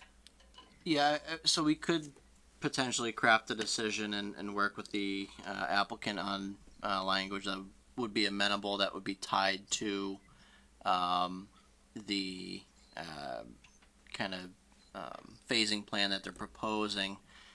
It may be somewhat more beneficial to leave a little bit of flexibility on both ends to do a condition similar to kind of site plan special permit, where the subdivision could potentially lapse if construction hasn't been started within 1 year. I fully expect that once construction starts, the applicant will be full steam ahead, and that might be amenable to make sure that, if for whatever reason the project stalls before construction. Yeah. The part on that aspect that threw me with this particular project is phase 1 is already complete. I mean, we could tie it to phase 2, but Yeah. I'd really like us to stick with the 1 year. We have a lot of balls in the air, like Institute Road and the 500 feet and all of that. And I think taking a look would be good. It doesn't have to be a big deal as a rule. No, if everything has gone as it should, we expect it to, it's not a big deal. If it hasn't gone right. Yeah, a 1 year, and assuming that the work does commence as expected within that year, then there may be a better sense of how many more years the applicant needs. But yeah, something that's nothing more than an additional extension is it should be a relatively straightforward process if it comes to that. But yeah, I get the the concern of, well, if we give them 3 years, which they're not asking for 3 but 2, if nothing happens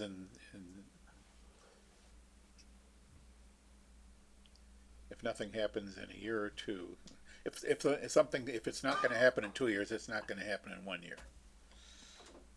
But assuming things do get moving forward, then an additional extension should be the kind of a minimal amount of paperwork. So so given some of the concerns expressed by the board, I think that it sounds to me like the board would be more inclined to grant a 1-year extension, with the understanding that additional extensions will be easy to obtain if there is visible progress on the ground. Yeah, I give my 2 cents on that. Personally, I don't have any major concern or issue that I see if it's going to be a 2-year extension. Having done construction projects in the past, I get Bob's point of view on that. So if we can give a 2-year, my suggestion is if a 2-year extension is approved, it can be conditional on commencement not later than blah, blah, blah, sometime, and an interim review after a year for certain milestones. Yeah. If that is even doable. Yep. As I recall, the reason we altered the subdivision rules to allow extensions of up to 3 years was to handle cases where the subdivision is developing reasonably well. The progress is being made, but it just turns out to take substantially longer, either due to the size of the subdivision, market conditions, whatever. So we thought it would be helpful where progress is being made on a subdivision, to not demand that they come back every year, for a project that is inevitably going to last for several years. One of the reasons that historically we've done the 1 year is so that people who have concerns about what's going on have a chance to come in and talk to us about it, and we can work out on those. I want 1 year. Okay. We remember the landowners to the south, or to the, I don't know whether it's the south, to the off the bottom of the drawing. Were very concerned, for example, with how this would go, weren't they? Yes, one in particular, as I recall. Yes. Aside from the question of the duration of the extension, the other point of discussion has been the phasing plan. And clearly the phasing plan as proposed here is not satisfactory to the board. So that we will be expecting a revised phasing plan, and we can either continue the public hearing for 2 weeks or a month or whatever seems appropriate to give the applicant a chance to revise the phasing plan, or we can close and basically require the phasing plan to be submitted as a condition of the decision for approval by the board. I want to see the phasing. I want to see all of the everything we've talked about written down. Yeah, but I think it's generally been our preference to get these details worked out before we close the hearing. Right. I actually don't, by the way, have a problem with a 2-year extension. I think that that would be reasonable if they are going to start this spring, because it's going to take that long. Yep, so In any case, we still need to see. We still need a request to continue the hearing in order to submit revised. I did have one other question. Do they still have something in front of Concom? Yes. I don't think we can close. Well, we Nobody can can, close, but yeah. but we might have to come back. Yeah, we have to really wait, hear what Concom has to say. We can't condition our decision on their decision, but at least that's what I've always been told. But most developers find it's a good idea when you've got a hearing open to not close it and then have Concom say something else. And then you have to come back and have a whole new hearing. Yeah, that's They said, right. That's the risk if we should close and then Concom dictates a change in plans that we then need to review. And unless there's some urgency to get our proceeding completed, it seems the simplest path forward is for us to keep the hearing open and reconvene after however much time the applicant believes they might need to revise the phasing plan following the discussion. So, May I ask a question to maybe help with that answer? yes. I'll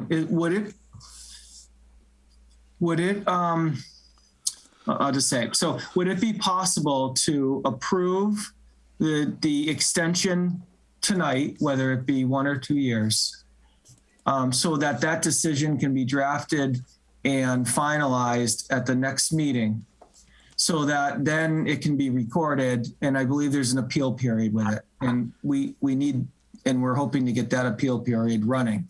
Right. And then the question is, what's left is this, revised sheet 27 and the request for the driveway grading. Would those be just a minor modification of an approved plan, and it's not really an amended decision? There's no appeal period, so we could come back to the next meeting and hopefully the board would approve the revised plans. Yeah, now I understand that, that the original approval, the current plan that you're operating under expires next month. So yeah, I can see the need to get an extension in place, ideally prior to the expiration. For the rest of it, I think, I don't know, I'm not sure off the top of my head how best to handle it. I mean, yeah, if it were feasible for us to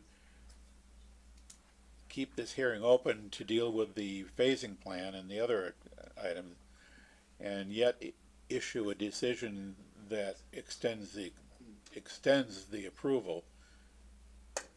I don't know that we've ever tried that before. Multiple decisions coming out of one hearing. Yeah. well, making a decision before you close the hearing is a little tricky. So there's no way we can just vote to extend the current plan while we're looking at this. How about if we decide, do you think we could decide that a 1-year extension is a minor modification, vote that and proceed as we usually do with minor modifications and keep the hearing open relative to the rest of it? Yeah, I do believe that would be appropriate, and I would issue the letter to the normal letter to the clerk noting that the board voted on the extension of the current approved plan, and then we would continue with the modification of the remainder. Yeah, where I feel like I think I'm comfortable with the 2-year myself. I'll make the motion that we find a 2-year extension is applicable as a minor modification. Well, actually, we would be doing that no matter what if we did the decision. If they came back to us, we would be putting in place an extension, a 2-year or I don't know. Well, yeah, we could do a minor modification tonight for a year and continue with the larger request as part of the rest of what we're going to do. Yeah, I think that gives them the 2 years.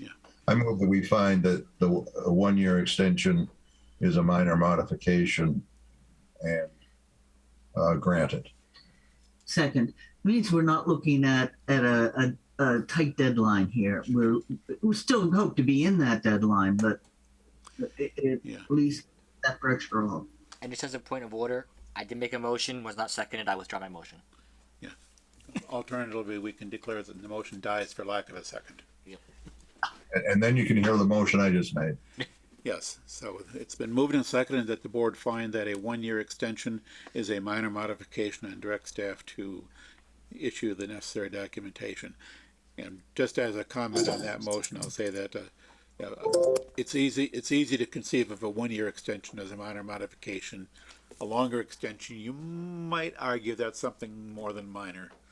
So Yes. if we In fact, take that position, then we can keep the clock going for the applicant and give the applicant the time they feel they need to address the phasing question, and then we can come back and pick that up at whatever would be an appropriate time. So the motion on the floor is to My motion is this particular one-year extension. yes, Is a, that this and it does not become a precedent. Yeah.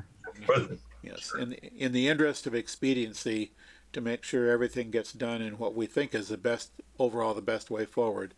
We will consider this to be appropriate. With any further discussion on the motion? Hearing none. Justin. Aye. Bob. Aye. Linda.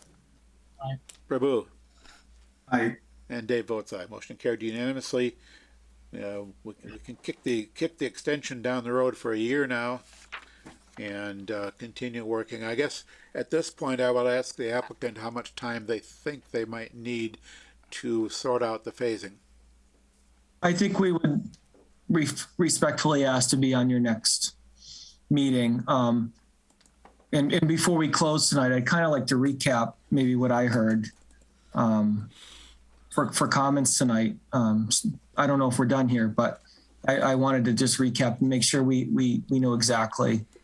I do have one minor question that's unrelated to phasing as well before we close. Yep, and also before we close, I would like to ask if there's, we're kind of reaching, we're zeroing in on wrapping up for tonight, but before we do, are there any comments or questions from any members of the public? I've got an audience here in the room and an audience on Zoom. I suspect they're interested in the next agenda item. But if there is anything on this one, now would be a good time to raise your hand. All right, so You my have something. my one kind of question is in regards to the increased grading on driveways. Is it the max of 15% from road to like garage or end of driveway, or is there any form of a leveling surface in the driveway, such as like near the garage, a car length that's a lot less than 10% or something? Yeah, they did say something about that in the paperwork. If I may, Mr. Chair. Yes. Great, thank you. So yes, what we're requesting for the slope greater than 10% is along sort of the run of the driveway where we don't intend cars to be or vehicles to be parking.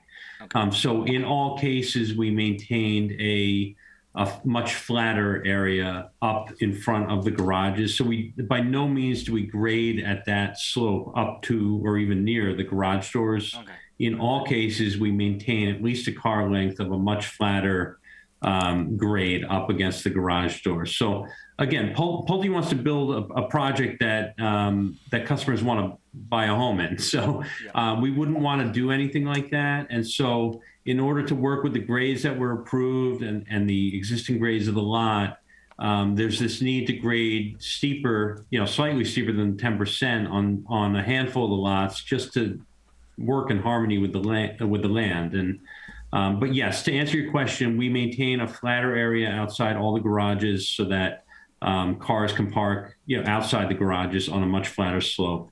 And I will just mention one more time that this is in keeping with what has been approved by the board and endorsed on the plans. We're just documenting it only because it was a condition that was in the decision, and so we felt the need to bring it before you tonight and discuss it. Understood. You said slightly more. You also said 15%, and 15 versus 10 is more than slightly. I do want to be sure that we don't miss any question about drainage down the driveway and into the street. The steeper it is, the faster it flows, and the further out it goes and whatnot. And also crossing. Are there sidewalks there? Yes. You're crossing sidewalks. So you've got to accommodate that also in your grading, right?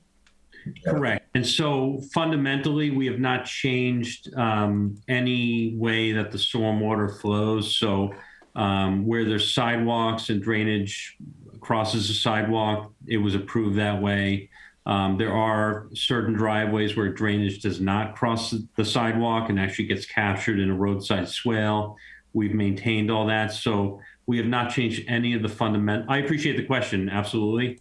And I can tell you that we've looked at that closely and not changed any of the fundamentals of how the stormwater or the drainage will work on this project. Okay. Well, All right. was that a request for a continuation to our next meeting? I think Matt was going to sort of recap the issues that need to be addressed. We didn't hit them. Yeah, so what I heard is we need to address the dead end requirement of no more than 500 feet or, the requirement that we cannot build any homes on any dead end roadway that's greater than 500 feet or past 500 feet on the road. So would we need to change the phasing there? Or do you think if there was a big note in big and bold that acknowledges that requirement, that would satisfy the planning board? Chris? I think if we're looking to continue the hearing in relation to this, I think it may be amenable to have, we can discuss offline some of the potential options, and we can go through that phasing for the next, what those options are for the next meeting. Yeah, 'cause I think you want to consult the subdivision rules and regulations as to what. I just found that a few minutes ago. Yeah, here it is. Section 3371D addresses that requirement, and basically it says the phasing plans and schedule must at no time result in a dead end street more than 500 feet in length, except as otherwise approved by the board. So that the board has a little bit of discretion. And I think the gist of it is the gist of what I think the board would be looking for was probably more or less as stated. But yeah, I think per Chris's suggestion, if you want to, without trying to solve that matter tonight, we understand what the issue is, and I think if we're looking to continue this to the next meeting in between now and then, staff can work with the applicant and make sure that we're reading the rules correctly. And sometimes when you skim over you don't see quite everything that's there. But we get the gist of what the board's looking for in this discussion, I know, but enough said. If we continue and the applicant can work offline with the staff to and iron out some of the details. So I believe I heard the applicant make a verbal request for a continuation to the next meeting. That's correct. I move that we grant the applicant's request to continue the hearing until 7:30 April and our April 11th upon receipt of the written request. Second. Moved and seconded. Any discussion of the motion?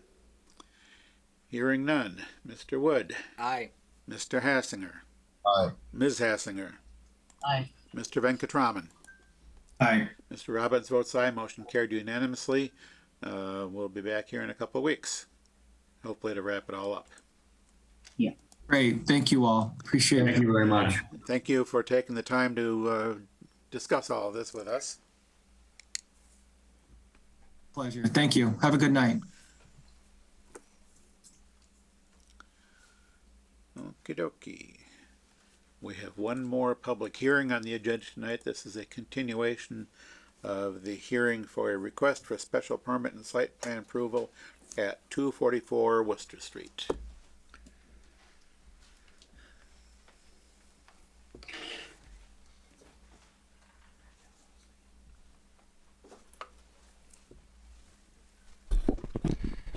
Evening, Mr. Chairman, members of the board. We had very little homework from our last meeting on our side. A couple of questions were presented, mostly around traffic and road configuration, and written responses were provided in the interim since our last meeting. Either Scott Thornton from Vanessa Associates can quickly review that response, or Sam Hemingway from Garofalo as far as the roadway design. But that's what we had as only the open items for the applicant to work on, other than continuing to review and work with the planner toward conditions of approval and a draft comprehensive decision. We had provided responses to the previous draft. Got the latest iteration, provided some feedback for that, and we're glad to discuss those particular provisions if you so wish. Okay. In terms of anything other than the information that you folks have submitted regarding some traffic figures and roadway lines and that type of thing, I think maybe a couple of very recent comments have maybe requesting some additional information. I kind of skimmed through some of them, and was there anything that anybody's aware of that's come in the intervening 2 weeks that is now looking for additional information? Well, there are two comments in there from me. I had emailed to Chris about, as I think more and more about this, about some, maybe more information would help me. I'm right on the edge on this. I'm not sure whether the decision as it was drafted on the 25th is strong enough as far as covering things like traffic, looking into the future, what happens if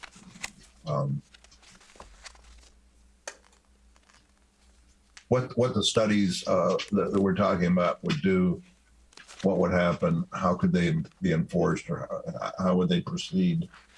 And then what was my other part was, one of the elements in that is the traffic studies give us numbers that show increased traffic, but they don't really give us any indication of how much impact that actually represents. And there are, in the past, I've seen some guidance about what a particular road is capable of reasonably handling, or when a road gets to a certain point, it begins to go downhill quickly. And I don't think that information is there. But now also we have, I only just saw it, in the hour or two before the meeting, we have new input on some of the terms in the decision from the applicant. Can't possibly analyze that in this short time frame. All right, so I guess I've got a couple of questions, or let's start out with this. Is there more information that we want to gather up to put on the record so that we can use it to base our, obviously our decision is based on, it's limited to being based on what's been included in the record. Right. My last point would be helpful to be on the record. Any additional input we get for that. I don't know whether there might be any input on prospects for the formation of the conditions around things like the landscaping and along 122 and traffic considerations in particular. There might be input for those. It may be that we just debate terms and decisions. But right now, as I read the decision, maybe Chris will explain why I'm missing what I want. But right now, I'm not sure that I've got strong enough coverage of the future. Okay, Chris? So in terms of conditions of the decision, I think it'd be appropriate to do that during deliberation of the decision and not necessarily need the public hearing to be open for that process. But it may be beneficial to, in case the applicant may have some additional discussion to those points. But in terms of new information specifically related to the questions that were brought up, I think the discussion of that second comment of, in terms of addressing mitigation, I think that's speaks directly to the conditions of the decision. In terms of the traffic and looking for clarification on the traffic, I believe that those are addressed in the traffic study, and I'll kind of defer to the applicant to correct me if I'm wrong, and I may be misunderstanding the question. But if I'm understanding it, you're looking for the timing delay and the level of service and the changes, the impact that this application would have on those two factors. Is that? Yeah, I think if I might step in on this one, I think I understood Bob's question to be about some sort of an overall measure of the capacity of a road.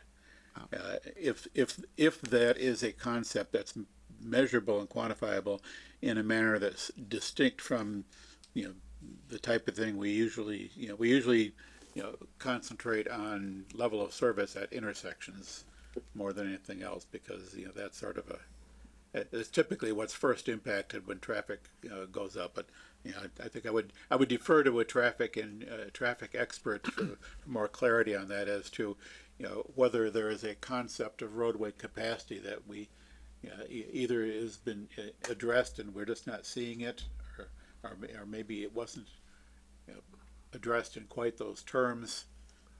So I forwarded to Scott Thornton of Vanessa Associates the comment that Mr. Hassinger is referring to that got posted sometime after 5 o'clock today. So this is like live television. I have no idea if he's had a chance to read it, if he understands it or anything else, but I'm glad to ask him while we're all here. Yes, I was about to suggest that we put the question to Scott and see if he has an opinion or anything Certainly better than putting it to constructive to say about that. That's right. Have you admitted, Scott? Yep. Okay. Yes. Thank you. Yeah. Hi. So, right. So Scott Thornton with Vanessa Associates, and I do have an opinion on this issue. There is, so I think that the general concept, Mr. Chairman, you're right. The general concept of level of service is sort of the backbone of the impact analysis, and that's what's incorporated into town, municipality and state methodologies for preparation of traffic studies. There's also, in terms of overall capacity, there's overall capacities of roadways and overall capacities of some features like ramps and weaving sections. An overall capacity of a 2-lane roadway, such as Worcester Street, would be somewhere in the range of 2,800 to 3,200 passenger cars per hour during the peak hours, and that's based on, or actually during any hour, but that's based on an average travel speed and percent time following and a number of other characteristics that have to do with the traffic volume and the roadway itself, the width of the lanes and the travel speed. in this case, I did have the opportunity to take a quick look at the numbers based on the higher traffic volume condition, the sensitivity analysis that was requested by your peer reviewer. And under the peak evening condition, which is the higher volume condition, between the site driveways, we would be looking at somewhere, well, in the range of the site driveways, we'd be looking at somewhere around 1,800 passenger cars per hour. So that comes in at about 64% of capacity. And the morning time period, it's about 53% of capacity. I didn't have a chance to look at the no build conditions. I'm sure that it's, because of the volumes, we might be adding 1% or 2% to the total vehicle flow on Worcester Street. So it might be, I don't want to even hazard a guess, but the fact is that with the project in the worst or the most conservative analysis review that was done, with all the adjustments that the peer reviewer requested in terms of COVID adjustments, in terms of the higher traffic volume generating scenario, the roadway's nowhere near capacity is what it comes down to. Yeah, so just sort of recap and summarize the, approximately, I mean, this is not necessarily, you can try to get to some gory detail, but basically, roughly the capacity of this road is around, was it 2,800 cars per hour, you said? Yeah, 2,800 to 3,200, right? 28 to 3,200 per hour as the estimated capacity of the road. And what we're looking at in the 2028 no build and build situations, build adds a little bit to it, but it's under 2,000. In the build condition, it's under 2,000. Yep. Yeah. My problem is I look at the 104 exhibits, about 80% of which say the traffic is going to be horrendous. And we know that many people see backed up traffic there frequently. And we know we have level of service F already at some of the intersections. Just uncomfortable with explaining why we end up deciding that it's okay under our criteria that we have to vote on. Just hard to do. So, yeah, but does that answer your question, Bob, about capacity? Well, not necessarily about the impacts, but about what sort of generally accepted measures of capacity. Yeah, what I know is, what I think it was in my note. I recall back, I think when we were getting the study that I got CMRPC to do for the 122, 140 section down by Lake Ripple up to Stop and Shop and through there. We were talking about traffic there, traffic counts then there. And it was characterized by the folks who were working on that study, at least some of the time, that the road was already pretty much at capacity. You know how that backs up with left turners all along there in particular. And those numbers are lower, I think, than what we're talking about here. So I don't know. Anyway, having trouble. Well, we'll get to the decision stuff and see about what we can do. Yeah, certainly. When we deliberate on the decision, we're going to be traffic is one of probably two major topics we will be discussing during deliberation.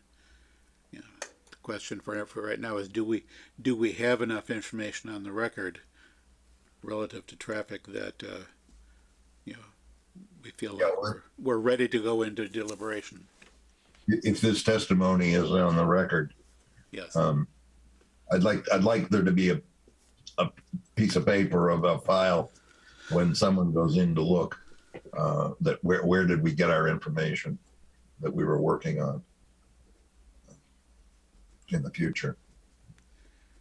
Dave, to answer your question, if I may, is I'm still not too sure I have seen enough information to start even deliberating. Scott, I didn't quite follow the exhibit 100. My question, what I was trying to understand is what is the current traffic based on the traffic study, and what is the projection with the build condition for the projections based on that, right? Towards the end of the last meeting, someone, I think someone had pointed out that there was a revised number just for even the actual numbers, and that was higher than what was one of the earlier exhibits. So I was trying, I guess I stated that in the last meeting, I was trying to see a very simple explanation which would say, today, during peak period, there are 100 cars, 15 trucks, making up these numbers. With this, with the facility, with the same road conditions or whatnot, it's going to be 150 cars and 30 trucks. If we get that that kind of comparison, that is what I was looking for as part of to kick off the deliberation. To Dave, to you answer your question, I haven't seen that. If it's there, I have missed that. If it's there, if someone can pull it up and say, this is the access condition, this is the true numbers that we have seen based on the traffic study, corrected, updated, whatever it is. Here is the projection. I get all the empirical rules. Here is what we have. I do see exhibit number 80. Which... Comparing, how do you count the big trucks? Do they count as one vehicle, or do they count as more than one of the vehicles that we talk about in these calculations? So let me respond to Mr. Venkatraman's comment first. So I guess I thought that what you were looking for was a volume increase in, at certain locations due to the project. So where the traffic, what the traffic volume increases were going to be at certain locations due to the project. And I pointed you to the table 6 in the initial report, which had traffic volume increases of, it was under 1% to over 1%. And I thought that you were satisfied, and then someone brought up the point that those numbers were based on the original traffic study and not on the higher sensitivity analysis scenario that we ran. So I understood you to be looking for that same table, which we hadn't prepared because that wasn't requested by the peer reviewer, but that same table based on the sensitivity analysis. And so I prepared that table and sent it into the town with a letter on March 22nd.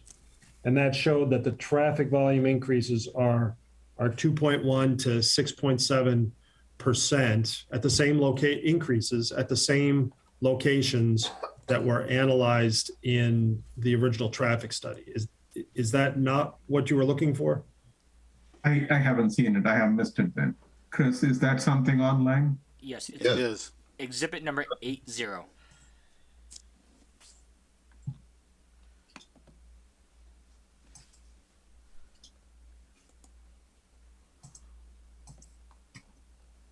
So I think between Exhibit 80 here and if you go through a lot of the details and some of the tables in the traffic reports, both the original one and the revised one, the numbers I think are all there. Sometimes it can be hard to pull them out.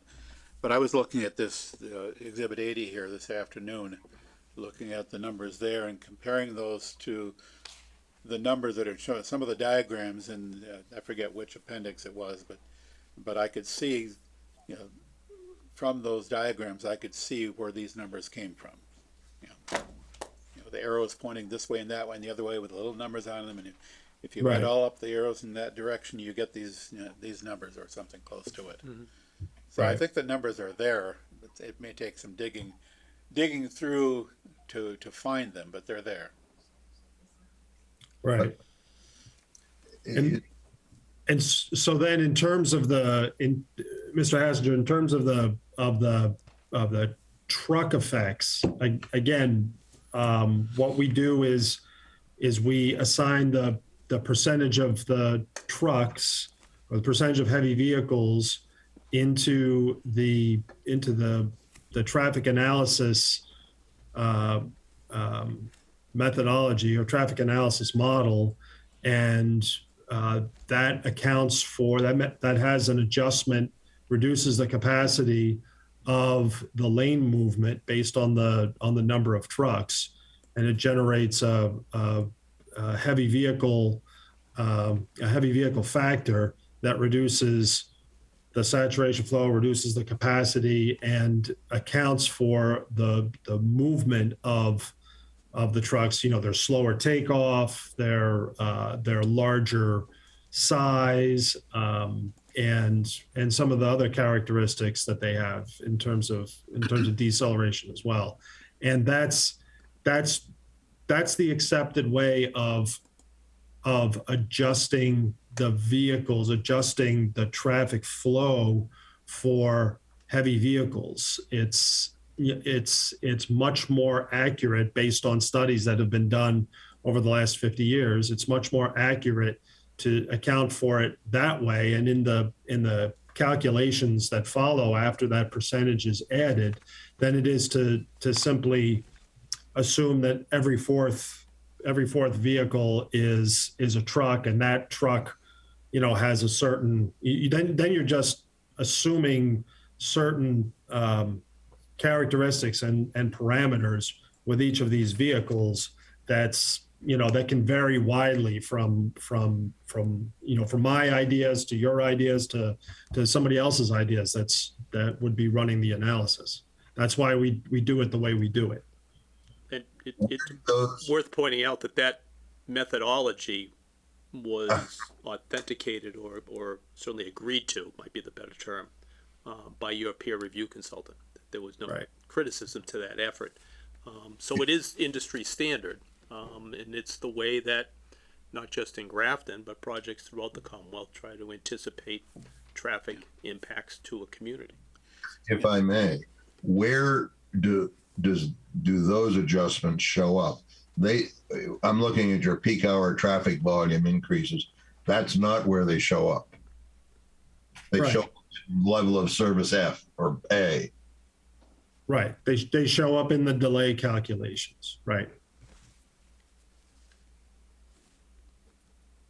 Yeah. We have up to 6.7% increase over no build up at Drive A. So that's not insignificant. And if you read our bylaw, there's, you know, things like won't increase congestion. So those are not going to be easy votes for us to make. Yeah, Scott, can you talk about if there is a difference between traffic volume and congestion?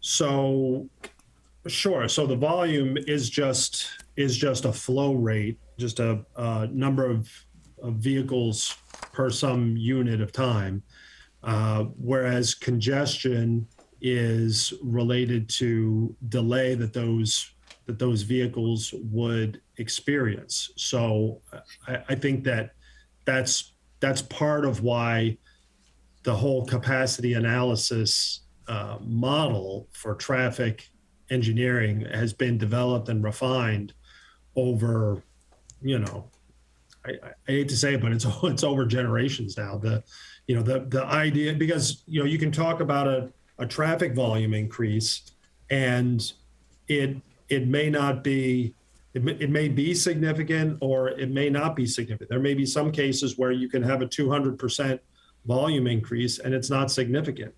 And you can, but if you have a delay increase of, say 50 seconds or 40 seconds, that is very significant. So I think that the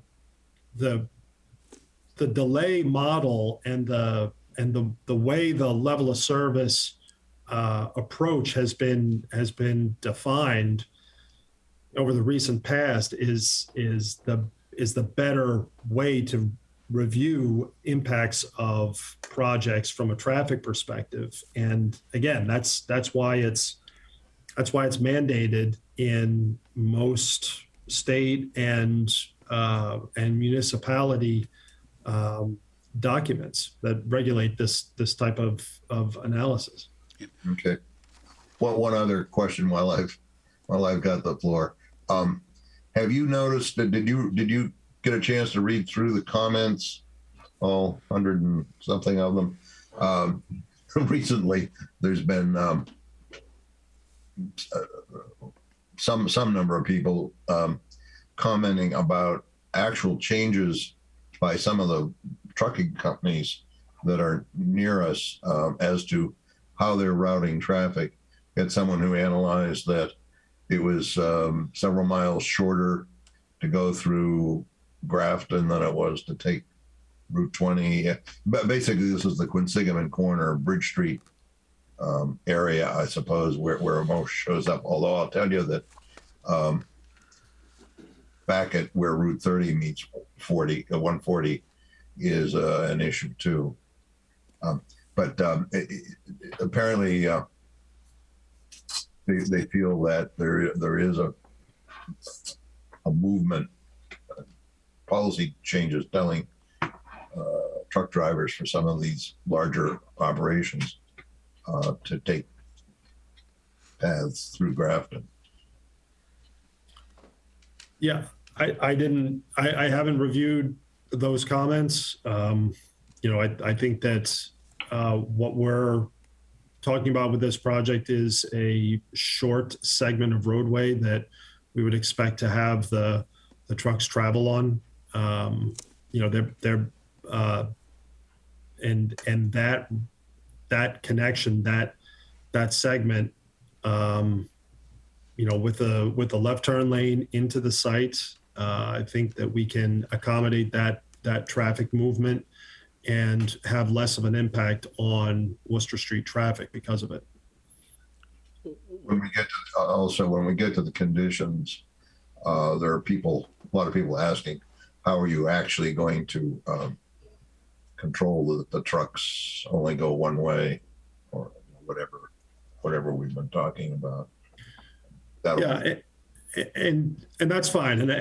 And I can tell you that we have done monitoring reports for projects where those types of controls are in place, and the drivers are instructed that they are to turn right or turn left, whatever it is, to avoid a residential neighborhood, or to go an intended route to get to a highway and not take some road or some route that's not sized to accommodate the larger tractor trailer vehicle. And those studies show that those restrictions can work and do work. And I believe that when we get to the monitoring report stage and we do those types of studies, I believe that we will show that the trucks are making the movements that we anticipate them to make, and make the right turn, left turn in, and the right turn out. I think we're going to have to be sure we have that documented in our decision as to all of that. Not just look at it in the future and see if whatever you do works, but talk about what you're going to do initially. within the decision. We'll get to that, I suppose, when we'll get to that part of it. Justin?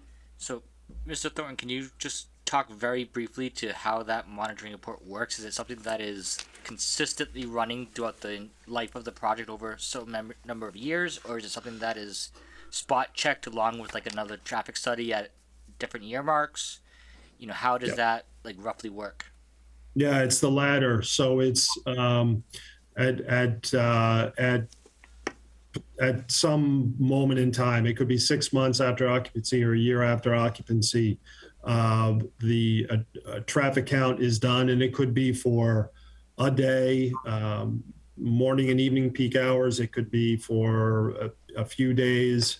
It's definitely not a continuous type event. And we get the data and we break it down, and no one knows that we're doing the counts, so that there's no preparation, there's no advance notice or anything. And the way the counts are done, they're very unobtrusive. You wouldn't notice that the counts are being done at all. And we get that data and we break it down. And in the event, I can tell you that with one project that we did that for, we had something like 1 out of 20 vehicles that made the left turn when all of them were supposed to make a right turn. And then the next time we did that count, none of them made that left turn. I think all of that, though, we may want to document in conditions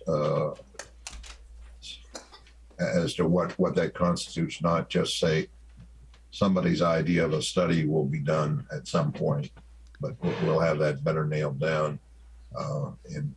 Yeah, we can discuss that further as we go through the conditions. But yeah, the conditions, I think, particularly on this topic, we're going to want the conditions to be kind of results oriented. That we want to make sure that the traffic patterns that form the basis of our approval, should we end up approving this, an approval would be predicated on, saying that, as one example, the approval is predicated on the truck traffic all entering and leaving from the direction of from the west. And so we would want our conditions to be written in such a way, and we can work out the details. But I think the point is well taken that it's more than just saying monitor it. It's saying why we're monitoring and what to do with the results and what we want to make sure is happening. Yeah. So again, those are details that are best hammered out once once we're deliberating on conditions. But that is the kind of thing that we want to be concerned about. I'm concerned about it as well as I think all of us and the public, who would undoubtedly prefer that there be no added traffic at all. But in the instance that there is added traffic, if it should come to that, we want to make sure that the traffic impacts are measurable, ultimately, that we can achieve what we would like to set out to achieve. Let's put it that way. I had one other question related to traffic before we get too far beyond it. Going back to the difference between traffic volume and delays. And Scott, you said, and I generally speaking agree with that I think it's the delays are what's significant. That's what people notice. Traffic volume in and of itself, if it exceeds the capacity of the road, that the traffic volume itself is going to be introducing delays. But vehicles are going to be driving more slowly. It's going to be more difficult to get on and off the road. So at some point, an increase in volume beyond the capacity of the road, it becomes in and of itself a problem. But when the volume is substantially less than the theoretical capacity of the road, then it's to my mind at least, it's the delays that become important, because that's what people see. That's what impacts people, Right. For the most part. I mean, you could also argue that just the sheer volume of traffic and the noise that it generates can itself become a nuisance at some point. But that's sort of other questions from the board at this point? I had 2 points on the question whenever I get a chance. Go ahead, Prabhu. So 2 points. First one, Scott, I did review the Exhibit 80, and my apologies, I didn't see that earlier. So thank you for that. And the other one, general observation of 3 years I've been on the board, every traffic study has come back painting a very rosy picture. This is the first time I'm seeing something which is out of the normal to say that it's not all rosy. It can be anywhere between 2 to 6.7%. I have not seen any other traffic study say that we are going to screw up your happiness. It doesn't happen. So just as an observation. The question I had was going back to what Dave was asking, right? I mentioned that in the last meeting, it's not the volume per se, as Dave said, it's the impact in terms of the delays. Do we have any exhibit or any chart to say that today, in the current condition, the average time it takes to traverse a mile on 122 there is 10 minutes. And after the construction with the increased traffic, is it going to be the same 10 minutes or is it going to be 15 minutes? Do we have that? That is not something that we have. No, we have what the delay would be at the signalized intersections. We have that delay, but we don't have a sort of travel time delay from point A on the corridor to point B on the corridor. Would it be fair to ask to see that? I know there were some intersections, I don't think it still showed the delays. There were intersection pictures of what would be the left turn traffic, right turn traffic, and so on and so forth. Those were still volumes, right? Yeah. They were not in terms of delays. Yeah, I mean, it's not. It would be hard to quantify because the corridor basically from North Main Street up to exit 11, those are sort of the pinpoints, and in between it's unsignalized. So if you were to estimate the traffic flow, first off, we don't have a good model for predicting that type of flow, except for some type of travel or sorry, I'm not explaining myself well. A travel time run. We could do a travel time analysis based on existing conditions, and then adjust that based on the volume.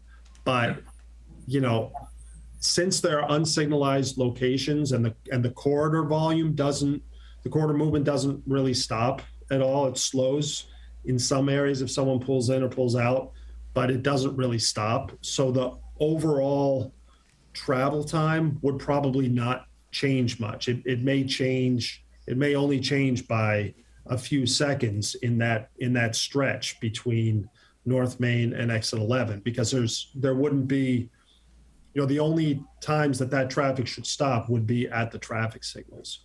So I don't know that we could get you, it would be another data point, but it may not really be reflective of the overall delay at these intersections. And it probably wouldn't show a significant delay due to the project. Yeah, I think if I may say, to me intuitively, if I'm looking particularly at that stretch or really any stretch of road, if the road is operating below capacity, that means that traffic can normally flow at more or less the speed limit or the 85% limit, the normal speed. And in this particular stretch, as an example, the through traffic, we've got a couple of unsignalized intersections that we're looking at. The site driveways, the Hilltop and Brigham Hill. The through traffic, the analysis for those intersections includes some delay and queuing figures for the through traffic. You analyze left turns, right turns, through traffic. And if the through traffic doesn't show any appreciable delays, that combined with the fact that the roadway is operating below capacity, intuitively suggests to me that for the traffic flow through the area generally, if the added delay at the intersections is minimal or imperceptible, then no one's going to notice any difference, build or no Yeah. build.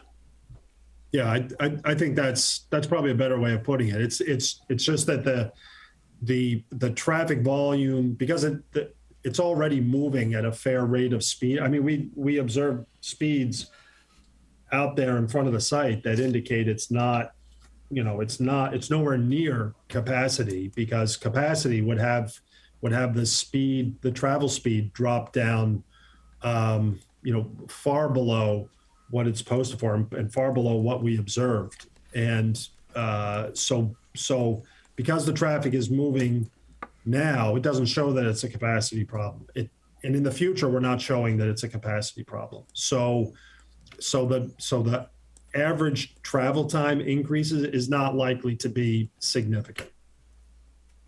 Yeah, there is one way other than the traffic signals that could interrupt flow, and that's any left turn. We see that in a number of places in town, and I'm not sure whether any of them make a difference here. But I know as you're heading towards Worcester, if you need to turn on to Brigham Hill Road or one of those, you can back up traffic a long ways because the traffic coming the other way is not slowing down for you. We see that further towards the middle of town in one or two places in particular also. So that is a discontinuity in flow. And there may be some others if I thought about it a lot. Yeah.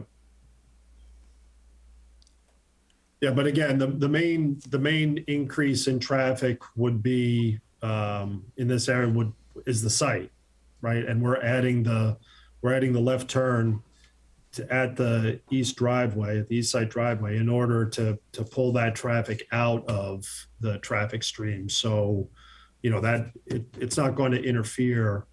Our left turning traffic into the site is not going to interfere with the through traffic headed eastbound or the other traffic headed westbound. Yep, and it's probably worth keeping in mind that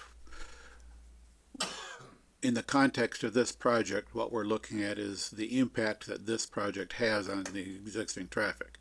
Existing traffic is, everybody sort of, pretty well understands it. It's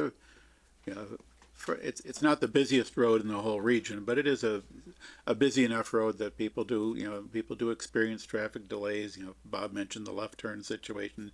Somebody saying heading west on Worcester Street, turning left onto Brigham Hill Road is, an example of that. But that's all about the existing traffic. What this board is worried about primarily is, does this project make things worse enough to consider that to be unacceptable? And to whatever extent this project does make things worse, has this project proposed adequate mitigation for? These are the kind of questions that we're going to have to ask ourselves during deliberation. Right. The enough part that you mentioned is really the challenge. We aren't traffic engineers, but with all those, I've been on the board over 30 years, and I've never seen the quantity of comments and concerns on anything before. And so I think we do need to look at it and help everyone understand what is or is not the case, and why we decide whatever we end up deciding. Yeah, Justin, you had your hand up a little while ago. Yes, so it's not directly related to traffic, but first thing I want to just briefly say that I've read every one of these exhibits, and especially the proposed conditions from the public. I did appreciate that. Some I agree with, some I don't.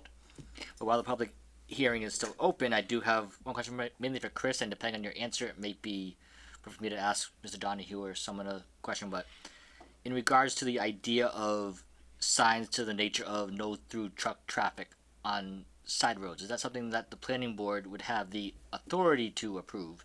And if we do, even the ability to condition it?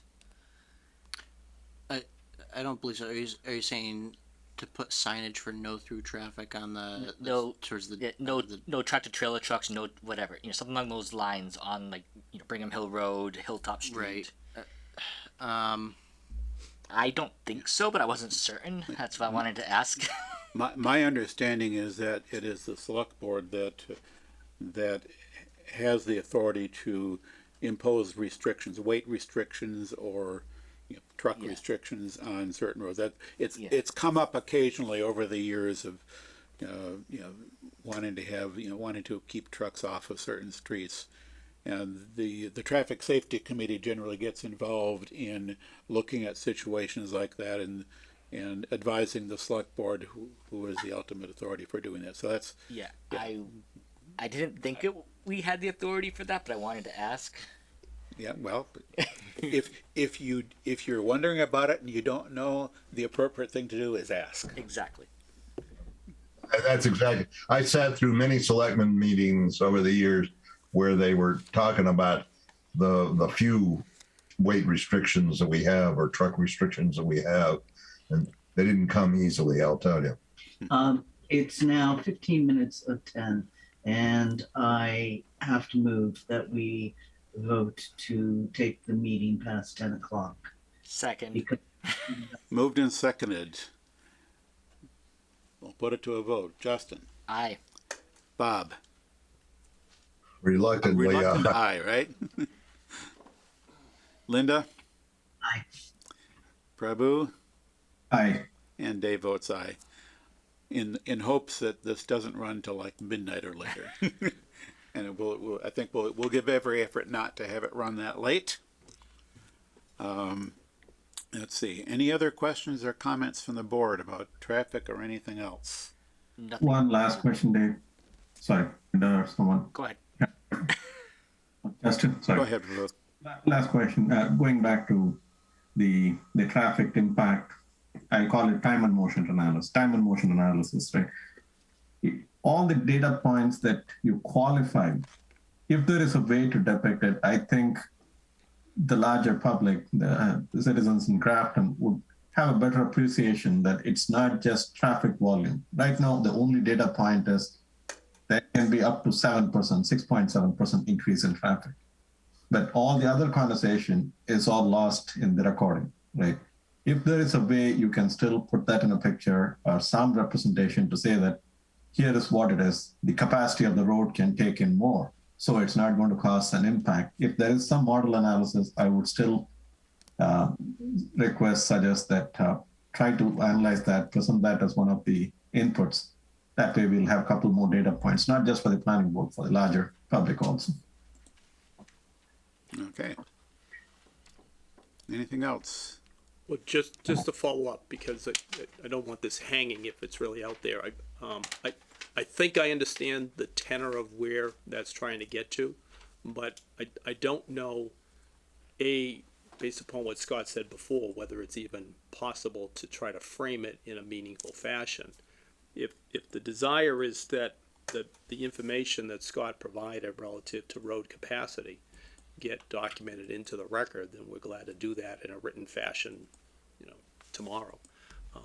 But if there's a request for something now, if it's something that the board's looking as a condition of approval be done in the future, with some parameters that can be understood to do it, then we can try to do it. But I don't want to leave it hanging that somehow, when it is in deliberations, we haven't provided something that right now I'm not sure Mr. Thornton and I know what it is right now. Yeah, I think other than in speaking on the question of the capacity question, Scott has stated, and that's I think the entire record, including the recording of this, is in essence the record upon which the decision is based. But we could it wouldn't hurt for Scott to sort of shoot us a quick email with that in writing. Mm-hmm. But even without that, we could we could write within the decision a bit of a narrative explanation of sort of condensing all this traffic information into something that's reasonably straightforward, like Prabhu says, something that hopefully the public can understand. I think I may have some of that in some of the notes I've been taking, but we could potentially incorporate that, something a paragraph or two, or even a table or something, into the decision for sort of a permanent record. Alternatively, we could somewhat more informally just prepare a document to explaining what we've seen, and what we've basically just based on the record that's already there. So this, the record's already there. Some sort of a presentation of some information summarizing for the public our understanding of what this all means in terms that are hopefully comprehensible to the general public. I think that one way or another, that's kind of what you were looking for, I think, Prabhu, isn't it? That to document this massive traffic data, to distill that down into the key points that ultimately we'll be basing our decision on, but in a way that's hopefully generally understandable. So I think one way or another, we can find a way to do that. Again, like I said, based on everything that's already in the record. So this would not necessarily be a document that in and of itself, it could be, if we write it into the decision, that's one thing. If we produce a sort of a companion document just explaining things as a matter of general interest, we can do that.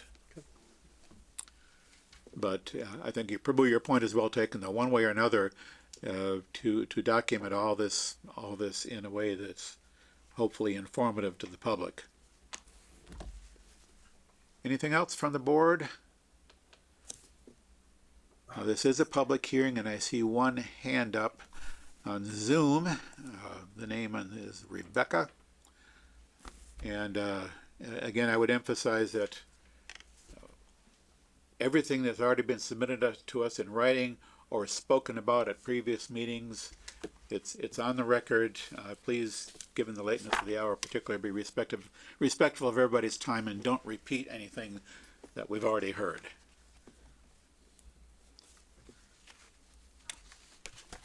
So there we go. Rebecca? Yes, hi. Actually, Rebecca's my daughter. It's just that somehow she managed to put her name on my Kindle. So I've asked her to take it, and she hasn't. My name is Rita Zeffert. I'm at 5 Falmouth Drive. I am not directly impacted per se by this project that is expected to take place. I do not believe I'm going to be repetitive, at least I hope not, and I certainly want to quit as soon as you do. First of all, I think people should stop saying traffic, because I think when people think of traffic, they think of cars. So I truly believe that it should be subdivided into cars and trucks, because trucks, as somebody asked, trucks or said, trucks are not cars. They are at least 3 or 4 cars. And so if you're trying to make a truck into a car, it becomes a lie. Second of all, I am obviously one of the people who has written, but I haven't written lately, and I'm planning to do so again. But I do know that there are a lot of people who have not written, and everyone I have talked to has said no, absolutely not. The trucks will not be turning left for the most part. They're only interested, as far as I can tell, in going on the Mass Pike. That is the reason for the choice of the location. That is the great promise of that location. And I don't think anybody from the people who are proposing this project really care particularly about how much or how many vehicles are going to impact the traffic here. So, if it ain't broke, fix it till it is. If the traffic is flowing well enough, let's make sure it doesn't, because maybe Grafton has something that that 495 might like to have, that Boston might like to have. So, all right, even if the conclusion were that it would only make a 6% difference, which is ludicrous, even so, we really have a traffic flow problem at all the rush hours. And on non-rush hours, we do not. God bless us. Aren't we lucky? And I do not see trucks coming in to disrupt something that Grafton has as a positive going in its favor. Right now, we can say we have great access to the Mass Pike. It's a wonderful advertising point. It's a wonderful come and live in Grafton point, which will be completely undone by dozens of semis going onto the Mass Pike. And it won't be just the size. It won't be just the intrusiveness, the way that it's holding back the traffic. It will be the noise, the pollution, the fact that trucks, when they're taking turns, sometimes have to stop halfway across the road because they can't make it the whole way. So now you have the blockage coming from both ends. There are so many other considerations. So I would request, please, that it be called trucks and cars from now on, rather than traffic, and that people really seriously consider when somebody says, I will try to the best of my ability to make a document that the public can understand, that it's demeaning, that it puts us down, and that it obviously means I am going to manipulate this document. I'm going to make this document sound like what the general public would like to hear. And this is not based in anything real. None of this is based in anything real. The original traffic study was done during COVID. So I guess the question I have is, has any study been done since COVID has diminished? Is this going to be done again like it should be? Because traffic has gone up by at least 50% more, maybe more than that. The road is so narrow, it's 2-lane road. I'm just not picturing how anybody can see this as a possibility for anybody except this trucking company. So I'm done. I'm done. But I really would like an answer to some of my questions. Thank you. Just real quick, without attempting to answer everything. In fact, we have discussed time and time again in this hearing how the traffic counts are adjusted to account for what everybody knows, traffic being a lot lower during COVID. But the adjustment techniques, and I think Scott has said the same thing more than once, that these techniques are well understood and well proven out and experienced over the last couple of years. Oh yeah. Anyway, thank you. We'll see about any other answers that anybody might have. But for now, is there any hands up in the room? I've got one hand up in the room. Hi, you know me. I'm Amy Thornton at 15 Maplewood. I just have a couple quick questions on what Scott Thornton said.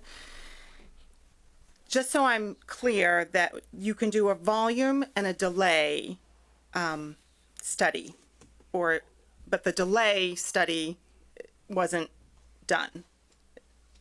So it's showing that the volume is going to increase, but it's not going to show what the delay would be, because you had talked a little bit about just volume in general is going to, but the heart and soul of the analysis is the analysis of delays. Okay, because I thought that he said that it's hard to say what the delay would be. That study wasn't done. That was addressing a sort of a point-to-point through traffic. Oh, okay. Okay, so then my second point is that that's assuming that the traffic flows. And as we know, on that stretch of road, it doesn't. If you've read everything that we've posted, I've posted 2 pictures, random Tuesday, random Thursday. I live at 15 Maplewood, which is halfway down, stopped in front of my house. One day was for 40 minutes. The traffic was at a dead stop. So the traffic in this stretch of road doesn't move. There are also, what I uploaded, 9 streets, over 30 businesses. So all day long, people are turning, coming and going. So it's not, I just want to reiterate that it's not just a stretch of road where the traffic is going to flow all day long without interruptions. There are no stoplights, but it's so many other things that go on. So I just wanted to reiterate that, that point. Thank you. I have a hand up on Zoom. Rosemary?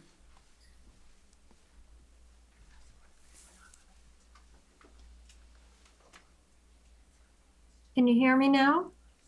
Yep. Yes. Rosemary Boulanger, 10 Fairlawn Street.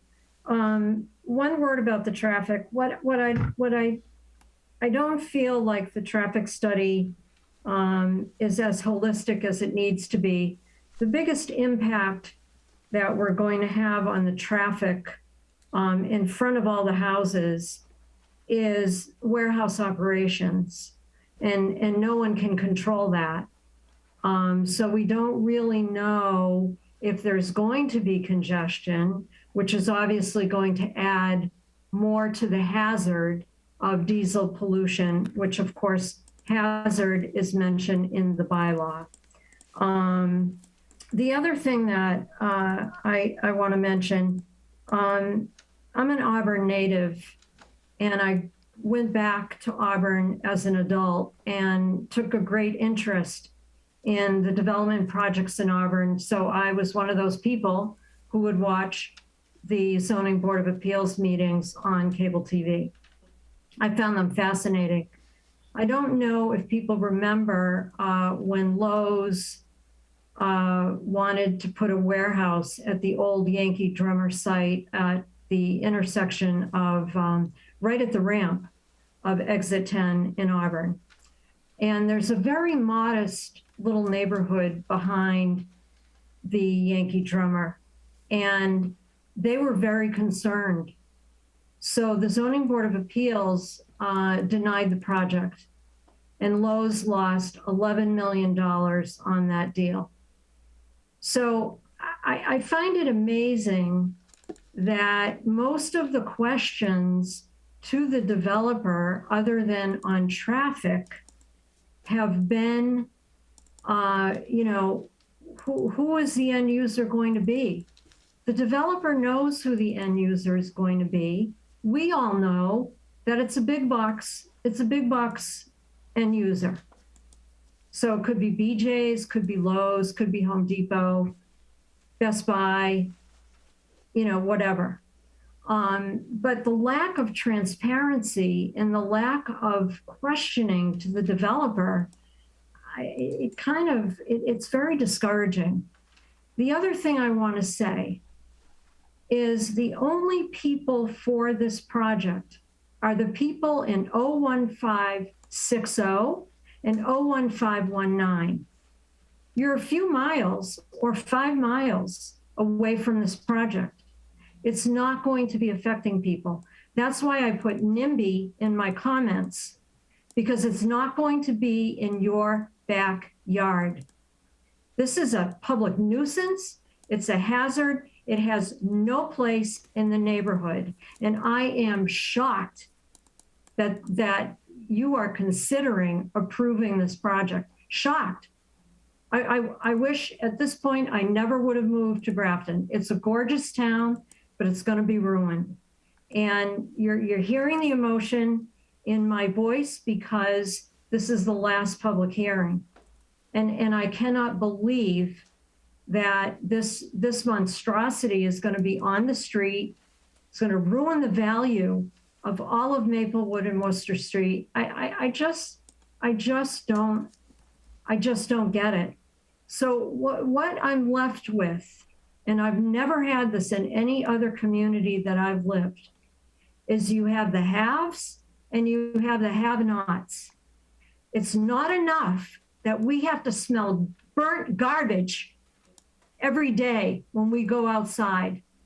Now we're going to be subject to the health hazards of diesel emissions and noise and shaking and not being able to sleep at night. I'm so sorry. I just don't get why you would even think about approving this project. So enough said. Thank you. Thank you. Any other comments? Yeah, I've got one hand up in the room.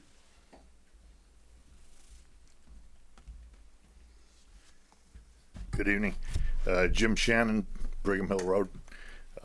First, I want to apologize to Justin. You had asked me for some information almost 2 months ago now, but because of the way the meetings were going and the limitations on the topics, I was not able to answer your question regarding something worse than this warehouse facility. So I apologize for that. If you still want that, I'll give it to you, but I don't think it's It was relative rhetorical at at the this time point. anyway. I don't think it's relative at this point. More to the point, the traffic congestion, we know that's going to be a problem. We know that there's going to be some noise and some air pollution. The one thing that I don't know that has been asked by a number of members of your committee, Bob asked this question in the October meeting, and Prabhu asked them the question maybe twice, if I remember correctly, about cost analysis, okay, about value analysis. I have not heard an answer on any of that. We've heard what is going to be the negatives of this project, but no one in 5 months has said what the positive is to Grafton. Now, you're the planner. The cost analysis, I think, should be on your shoulders. The value analysis to Grafton should be on your shoulders. It has never come up. It's been asked by residents. It's been asked by members of your board as to what the benefit is to this town. Okay? 5 months ago, I brought up some issues that I thought were negative cost issues. Lawsuits by other towns, lawsuits by residents, health issues by residents. No one has ever disputed anything that I've said. No one has ever come back and said, well, here's the benefit to Grafton. Why? Is it because there is no benefit to Grafton? Now, we had an hour-and-a-half meeting before this one regarding Pulte Homes. They're building 46, I'm assuming they're going to be high-end homes, that they're going to be looking for high-end dollars to sell, okay? Are they going to get those high-end dollars if they have to drive through the smell of Worcester Street, Grafton Street coming through? I don't know. If I were coming to Grafton, would I spend $700,000, $800,000, $900,000 if I had to drive through a sewer to get home at night? What is the cost benefit to us? What is the revenue that this town is going to see that's going to make it worthwhile to put this facility in the very beginning of the town? It's been said by 2 other people in front of me, quality of life is going down. Yeah, it is. Who's going to buy in a town where the quality of life is going down and not up? Do you have an answer on that? You're giving me a blank stare. I have not seen any cost analysis on this thing. So The only number that I've seen is their number. They say $600,000 in revenue. Where did that come from? Did that come? through you, Mr. Chairman. Yeah. To the gentleman's question, we submitted, first we engaged an independent firm that specializes in public finance to evaluate the anticipated tax revenue to the town, because one of the criteria, one of the driving forces behind this town's decision to place this site and others in the priority development zone was to drive tax revenue.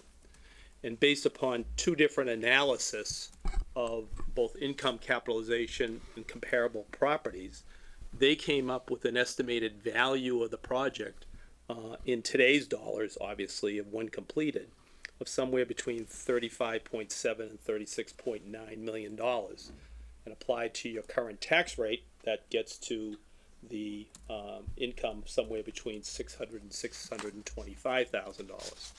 They also went into, and this report is I think a separate exhibit, but was part of our letter of February 24th, the additional jobs that are created, which obviously aren't limited to Grafton, but are available to anybody in the area, but improve those opportunities with full-time equivalencies and indirect impacts of more than 200 individuals, generating compensation in excess of $12 million annually. So those are the dollars, but to the question of what else is the benefit to the town, there's also a larger issue, which is the fact that this town has, as a limited resource, industrial zone land in order to diversify its tax base, which it has identified in not less than 3 different reports that we've read as a priority to the town. To amplify that, as I indicated, this town, by a vote of at least 2/3 of the town meeting, determined to put this site in a priority zone to try to expedite the permitting, move the process forward in a prompt fashion, to be able to, and I quote from the zoning bylaw, increase clean, diverse, and geographically focused industrial activities, strengthen the tax base, and target appropriate development for industrial development planning. And so I see this benefit as not just dollars and cents, but it's the utilization of land that's been zoned in this district for an extended period of time, being the industrial zone, in front of an existing, long existing industrial use as consistent with good planning. Yeah, let me follow up on that with a couple of things, and just, having recently reread that report, particularly about the tax dollars coming in, I went, the report cited as one of the comparable properties for the analysis. The report pointed to one warehouse in Bellingham. And out of curiosity, I looked in that general area of Bellingham, and there are over 6 warehouses.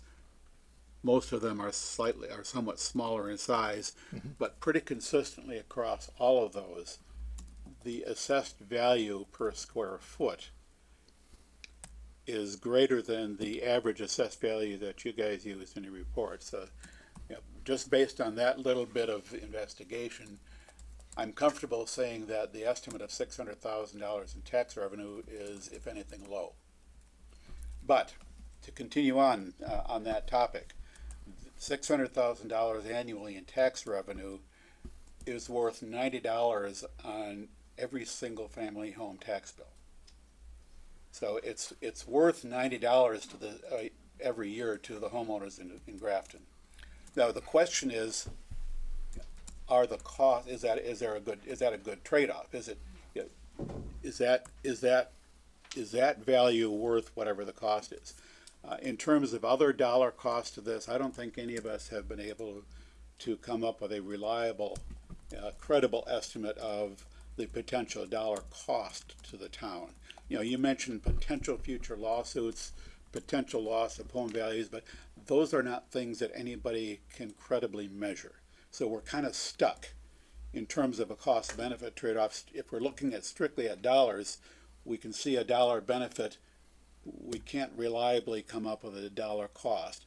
There are intangible benefits and costs. Some of the less tangible benefits are jobs. Some of the less tangible costs are, the nuisances, various kind of nuisances that we've all talked about to no end. But it's impractical, I think, to quantify those in any useful manner. Interesting. Okay, because I went back and I looked at what happened in Auburn. Someone mentioned Auburn earlier about what was happening there. And I looked at the assessed values in Auburn when they had the Mass 10 truck stop over on Route 12. Okay, and I took a very conservative number of only 12 to 15% of reduction in the assessed values in the 200 abutters that are going to be affected, roughly 200. Okay, the $600,000 mysteriously goes down by 1/3, right? Just that one change. So I disagree when you say it can't be quantified, because yes, it can.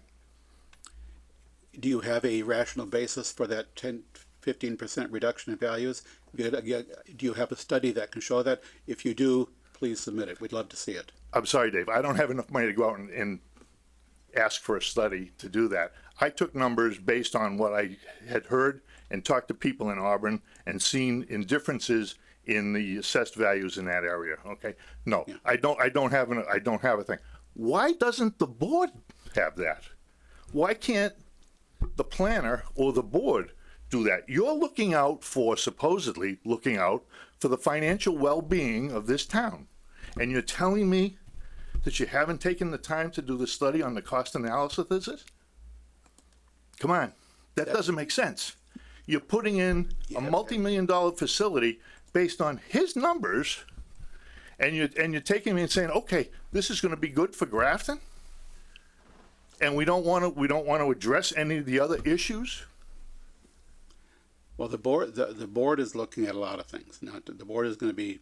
I hope so. The board is going to be looking at everything that the zoning bylaw and state law tell us that we can look at. You have to understand. Everybody has to understand that what the board can and cannot take into account here is constrained. There are some things that we just aren't allowed to take into consideration. There are things that are. You're not very allowed to take straightforward. cost issues into consideration. That's what I'm hearing. I won't answer that specific one because I don't have at the top of my mind all of the factors that we do take into consideration. Well, shouldn't that be the major consideration? Is this financially good for the town of Grafton? Well, it We're needs to be more than that. talking health issues that we can't talk about. We're talking traffic issues that we've seen studies that were changed drastically overnight, and now we don't even know what the cost issues are, yet we want to move forward on this. To me, that's totally irresponsible. You're entitled to your opinion. Let me just repeat that that this board will be looking at everything that we can look at. I don't have complete answers for you on cost questions. I've told you what I do know, which is not necessarily everything. But understand also that there are different views and differences of opinion on things like the impact on property values. Let's agree to disagree on that for a minute. Let's go back again to October when there were questions about the water runoff and the size of the tanks to protect the area. I haven't seen any changes in that on the plans. There don't need to be. The storm on that particular matter, Jim, the stormwater design per the state stormwater regulations, the design of this site has to be such that there is no increase in runoff off the site. That's reviewed by the Conservation Commission and our engineers. So with no increase in runoff off the site, there is no basis to be concerned about the impact of the water off site because it doesn't increase. I'm told by other engineers that the water runoff increases because of the design of the site with the blacktop and a building now, whereas before the water runoff, was absorbed into the large grass field in the front. There was no runoff or limited runoff. It tends to infiltrate into the ground. The stormwater design for this site, as reviewed by our engineer, achieves essentially the same result. There is no increase in runoff off the site.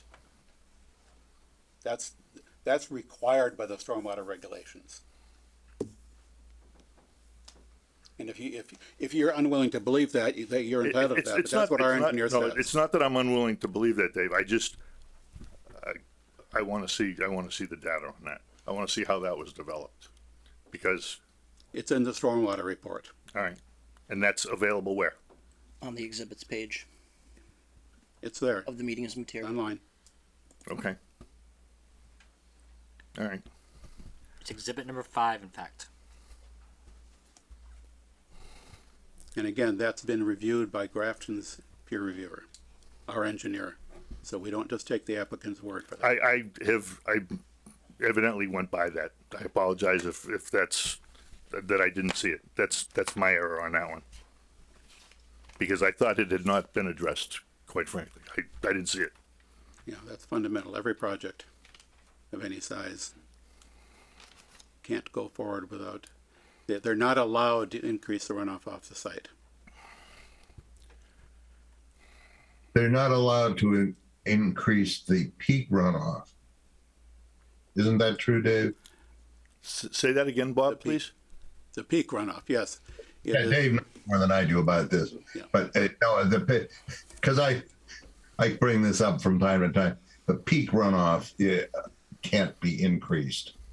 Define peak runoff for me, please. The highest rate of flow, the maximum velocity at which the water moves off-site. Well, not the gallons, not the miles per hour. Gallons Okay, per- I may not understand it, but what I'm gallons per seeing unit in my own mind is that's increasing tenfold because now it's running across roofs and blacktop rather than grass. But that's, Am I missing That's- something? that's controlled on-site. So beyond the boundaries of the site, that water is kept on-site, so it doesn't flow away from the site. Well, that's what I'm asking. That's what I'm asking because initially the water tanks that were in the print that I saw seemed extremely small compared to the amount of potential runoff. The engineers calculate that, and they make those detention basins or retention basins, whatever design they use, they make those big enough so that when the water runs off the blacktop, it's held there. And it's allowed to drip out slowly. So there's a catch basin all along that blacktop then where it's going to go into that tank. Yes. I didn't see that on the print. I will say Exhibit 59 has a 160-page detailed description of the runoff and stormwater calculations and details. Exhibit 69? 59. 59. Yes, believe me, that's one of the bases that, again, it's required that the overall design of the stormwater management system on the site, they are required to keep that water on site to control it so that it runs off site at no greater than the rate at which it was running off site before. Is that going to be filtered for winter salt considerations? Or is it just going to be? I haven't read through the design in detail, but that is normally a part of the stormwater management design for anything like this. Is that the design includes capturing particles and various forms of pollution that typically come off of vehicles. Okay. It is all controlled. Okay. Thank you. I think that's all I have for tonight. Okay, and again, as a reminder to everybody, there are a lot of concerns have been raised. There are some things, quite frankly, that the board has no power to deal with. We touched on the signage for trucks. There are some things that we might be concerned about. We have no, but everything that is within our authority, we will be looking at before we make a decision. You may not have the authority to look at some of the things, but you're the one making the decisions. And the decision has to be made on the basis of things that we are allowed to consider. Let me put it that way. Chris. So in terms of the criteria that the board has, I think it's very important to understand that scope and to understand the implications of the scope of what the criteria of the board has to review. I don't envy the board and what decisions they have to make in terms of this decision and weighing the mitigations that the applicant has proposed and whether or not they are adequate to meet those standards. In terms of that, those specific criteria, the board has to be very careful for the reason of lawsuits in order to base their decision wholly upon those criteria. To go outside of the authority provided by the zoning bylaw to consider outside conditions could potentially put the board in a tenuous position that they do not want to be in terms of an appeal.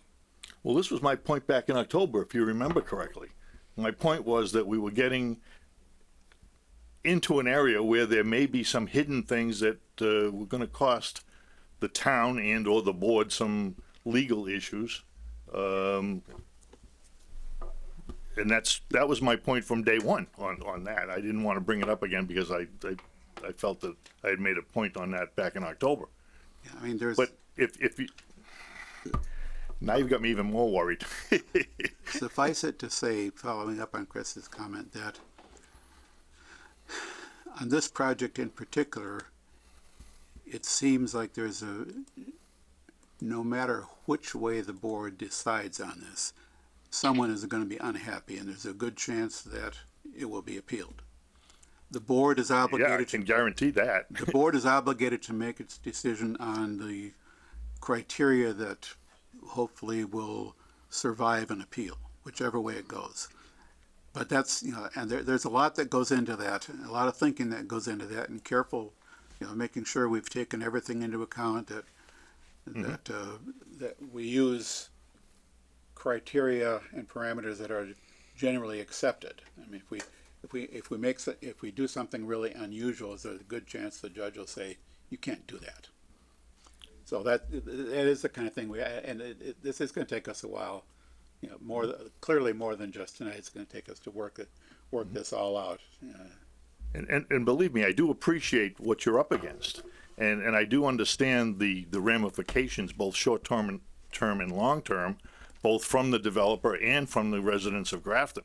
That's why I've been playing devil's advocate on this since day one, because I don't want to see the town having fiscal or financial problems because we've made a quick decision or a decision that we could have avoided, or a decision that maybe should have taken a little bit longer to mull over.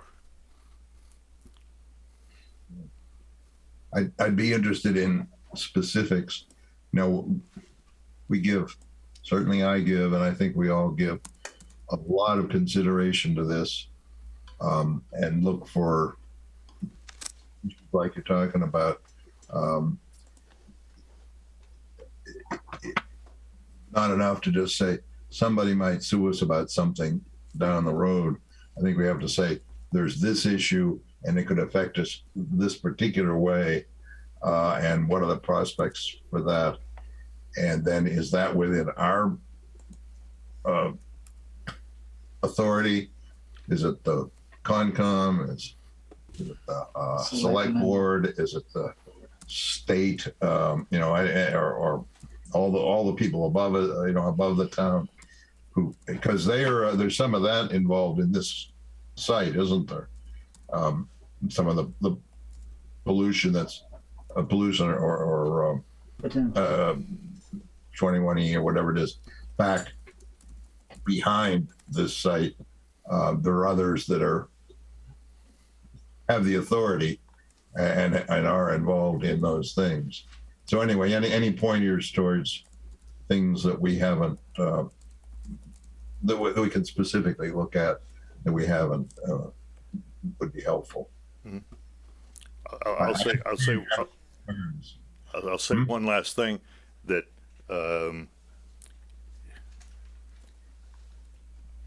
yes, there's a lot of information that has to be looked at.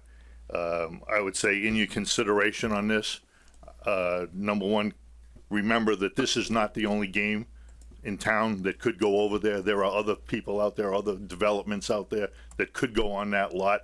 Maybe not tomorrow, maybe not next week, but this is not the only thing that can go on that lot, number one. Number two, I would say err on the side of the town and the townspeople, the residents who have been here and live here and thrive here and want their children to thrive here and not be subjected to air pollution and noise pollution and that type of thing. I think the town will appreciate that decision, okay, much more. Thank you, guys. Bob, I hope you're feeling better. I didn't get a chance to say anything last week, so. I am. I don't know if you can find a place in the bylaw that says we get to say, no, we don't want that because we'd rather have this at that location. I'd like to know about it. I don't think the bylaw really says that. I'm not sure it's in the bylaw, Bob, but this is our town. And when it's our town, I think we have the right to say almost anything we want with respect to what goes on. Yeah, we all can say, but when it comes to a decision, we have to fit it within the powers, as Dave said, that we have. I understand. Remember, quality of life for the residents of Grafton. Thank you again. All right, I think I saw your hand up, Chris. No. There are a couple of hands up on Zoom at this point. I'm kind of thinking that we're reaching a point of diminishing returns here, both due to the lateness of the hour, and I'm really not hearing anything new. So I will take, I've got two hands on Zoom and one in the room. I'll take those. Two in the room. There's a gentleman in the back. Oh, Brooks' head was hiding his hand, sorry. So, again, I really want, Mark, did you have something you wanted to say at this point? You can run the meeting the way you want. I just want to remind you that we've got right now an agreed upon deadline for a decision of April 6th. We agreed on that date back in February. We'll be here. My consultants will be here. I'll be sitting right here as long as you want to take comments. But that date is looming. And I don't sense that we're getting any closer to moving this in a direction that I thought we were moving in early March with a draft decision. Yes, no, that date's at the front of my mind too, and that's why, yeah, I would like very much to wrap up this here, to close this hearing tonight. Because I don't see it, at this point, I'm not, like I said, I'm not really hearing anything new. I mean, we've got a lot that's on the record already. Chris, I think it might be beneficial, whether the public hearing is closed or not, in terms of moving this process forward. I think it might be beneficial to look at specifically the findings and the criteria that the board renders its decision on, to look at the conditions that were proposed and perhaps go through those, because I think some of the recurring comments may be addressed by a lot of that discussion. And that may be a way to start to move this a little bit further. I'd concur. We had a chance to comment and provided some, and some of those comments are important and they're somewhat nuanced, and I think the board would benefit from understanding why we made some changes and what the issues are, so we all just get it right. An approval with a condition that an applicant can't live with is no better than a denial that isn't supported by the bylaw. So I was hoping at some point we'd be able to have a dialogue on it, on some of these points. I don't think there's a lot of them. The whole concept of traffic monitoring, we've told you from Jumpstart, was part of our plan. If you want us to draft a more comprehensive proposed condition, we can do that. The definition of use and what that means is an important one, just because we're using terms that don't have common definitions, and it's not a good idea that we all try to figure out what that is in the future. So I'm agreeable sort of taking some time right now to discuss conditions. The hearing is still open, but while I don't want to cut off comments from the public, they seem to be just going on and essentially circling back around the topics that we've already discussed. And I think it's time for the moment anyway. You don't need to keep your hand up, because I'm not going to call on you right now. I'm not going to call on anybody from the public for the next few minutes at least. Provided is it agreeable to the board to spend some time reviewing the conditions and findings that we currently have in the draft decision? Are you talking about tonight, Dave? I don't see getting to a favorable decision tonight, and perhaps a meeting next Monday. If the deadline continues as the 6th, I don't see my getting to a favorable decision. I don't think that we'll have had the discussions that I and others mentioned we need to have. And it is getting late. If there was anyone who had something really new that hasn't been said it'd be great to let them do it tonight. I don't know how you find that. At least for me, I do think going through the decision briefly as Chris suggested would help potentially preemptively answer some concerns or questions the public has. That's my current feeling. But we have a fragmented, right? We have a draft decision, and then we have inputs to change it from you and from the applicant, and we don't even have one coherent document to be looking at to talk about. And Chris? So in terms of that, I think the applicant's redlined version is simply an edited version of my latest draft. So to run through that, we could run through either or both, but the redline version is simply the edits that were made from that latest draft that was provided on March 25th. I think it's fair to assume that the board will not complete the deliberation on a decision tonight. Regardless of anything else that happens, it's already 10:30, and it's going to take us more than a half hour or an hour to nail down everything we want in the decision. But I do think it's worthwhile for us to make some progress on a potential decision. And again, it occurs to me to think that we can be talking about conditions without necessarily implying that we will ultimately approve the permit, because the conditions that we are able to nail down may in the end lead us to some findings that say, well, even with these conditions, it's not acceptable.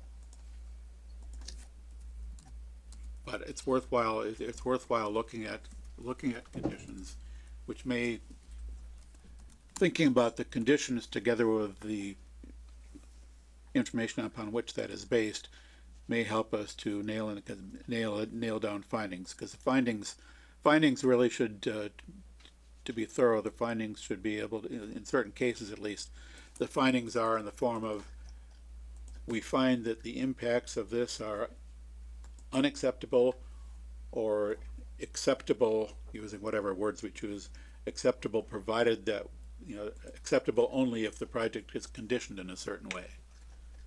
So I think it probably would be constructive to spend some time on talking about the conditions. Dave, if you intend for the meeting to go on much longer, then I think we need a break for a few minutes.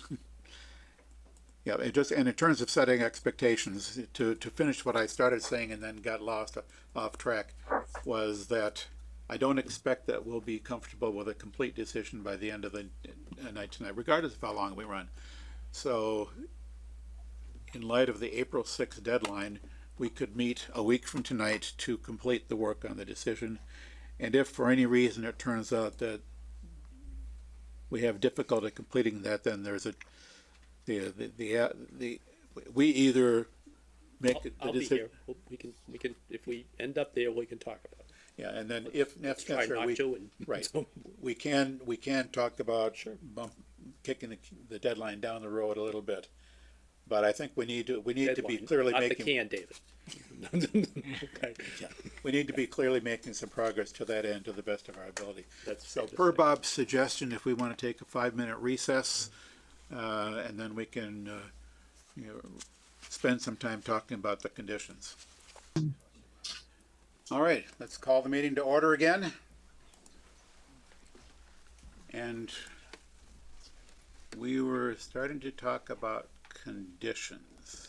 Yeah, so I think it would be beneficial, and maybe not even just the conditions, but even some of the findings in terms of while we have the public hearing open, and looking at the criteria that the board is allowed to base its decision on, and we can see, is there, the potential for additional information in those areas, and that may narrow the scope of the discussion that's been ongoing and help to kind of consolidate that. But I think at the very least we can look at the applicant's proposed adjustments to the draft decision and probably go from there, because I think those are fairly straightforward and Yeah, so that's where you would recommend we start, is looking at the applicant submission from this afternoon. Yeah. That's assuming that board members have had some time to read the draft decision that was posted on Friday. Yeah. Is that agreeable to everybody? Are we gonna look at Exhibit 99, or are we gonna look at the last thing on the list, the draft decision from the 25th? so I would I thought Chris was talking about looking at the Exhibit 99. So I'd recommend actually, I believe it's draft decision 100. There was kind of two that I think were submitted, but the draft 100 okay. is the appropriate red, correct, yeah, red line, and the most recent.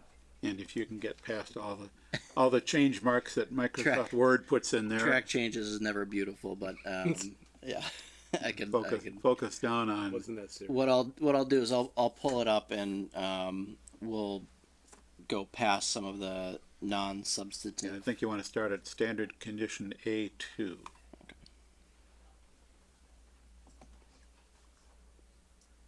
PDF page 16, if that helps you. Well,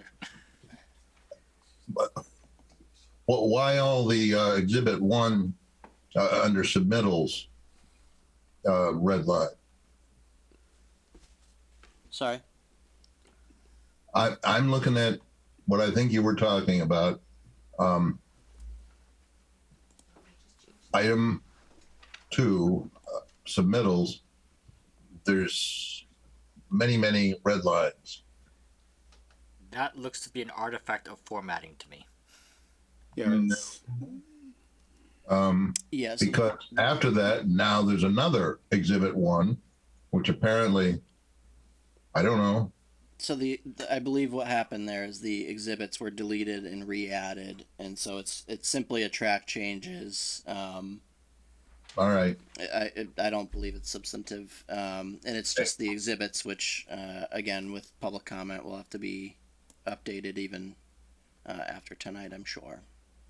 I can tell you we did not change any of Mr. Okay. McGuire's draft. So beyond that, I don't know why it happened. Yeah, I think that's like you said, it's an artifact of change tracking in Microsoft Word where. Yes. Let's So leave that for Microsoft. Yes. So Don't even say Microsoft Word while I'm around. So the language that was adjusted in standard conditions is frankly a refinement, I think, of the language that I had developed in terms of trying to kind of develop a condition to address the stated concern over future use of this property and what the end user of the property would be.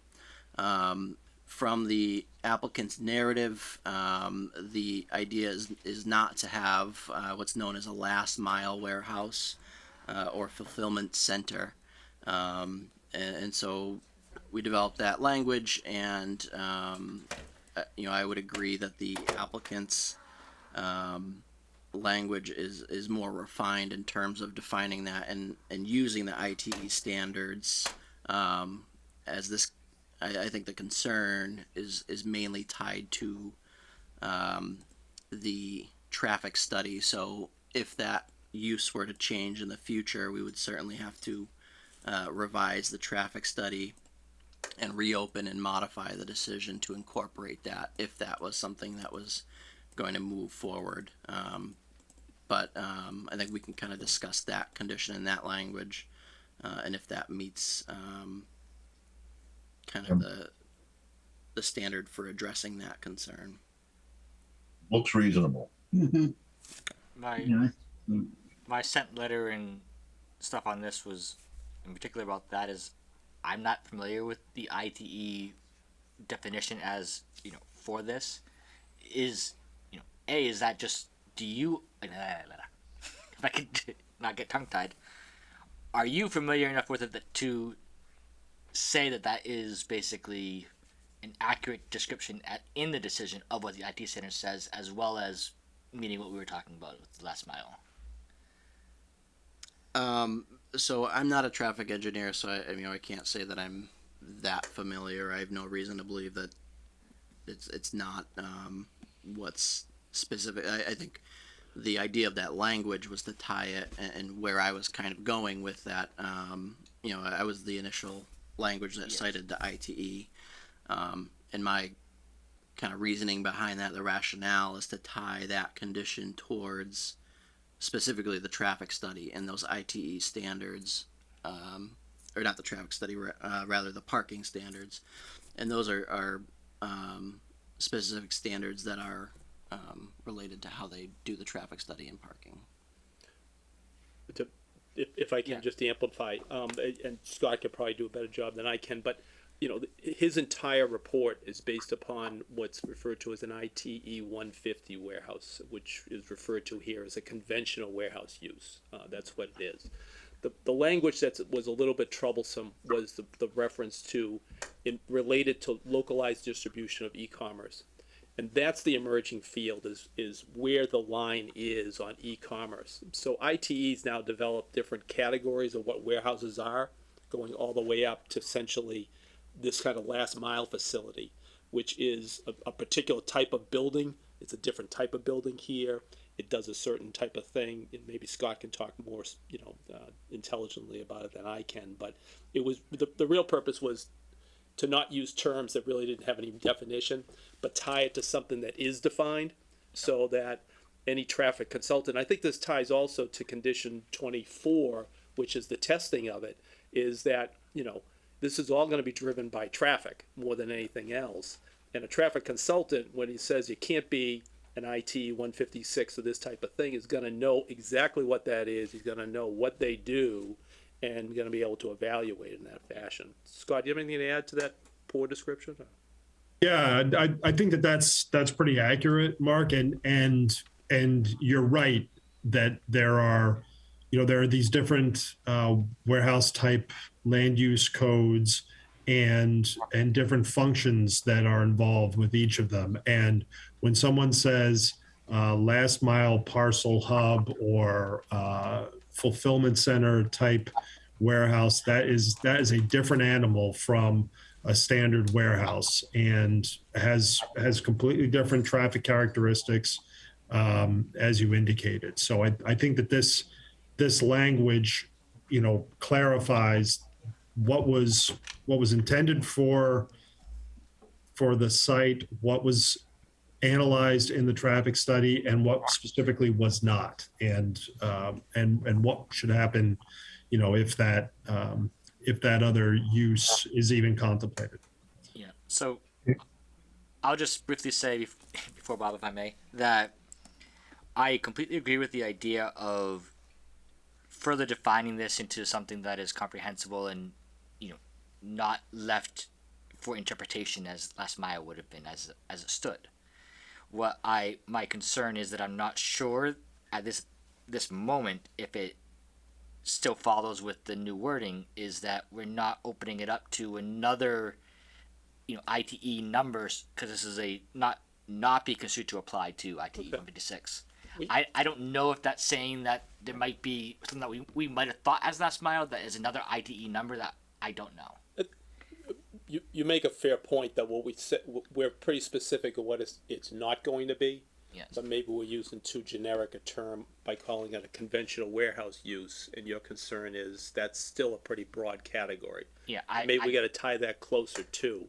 And I think Scott and I can probably work up some language. Not now. I don't think tonight's the night to try to do it.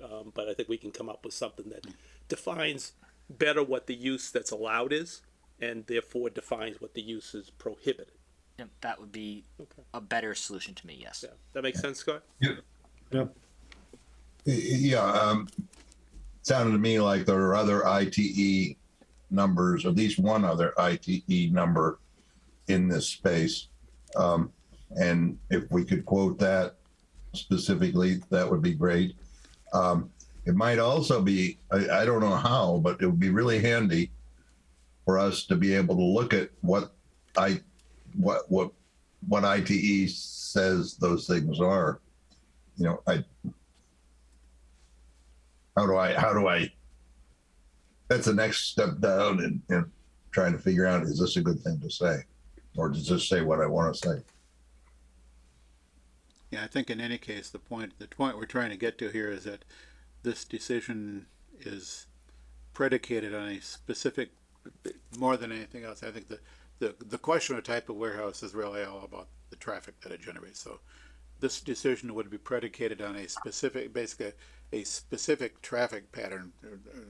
And if there are 5 different warehouse types that have 5 different traffic patterns, we want to make sure that we're, sure. I mean, there may be 3 different warehouse types that all have roughly the same traffic pattern, but it's in terms of the traffic pattern that I think that we want to make sure that it's clear that this is predicated on a fairly specific, traffic generation. We can do that. Yeah. Our peer reviewer ought to agree that the review reflects whichever ITE types we end up with, that it's correct in that case. Well, we can reach out and have them review that condition language. And we should have that as part of what we have that we're looking at.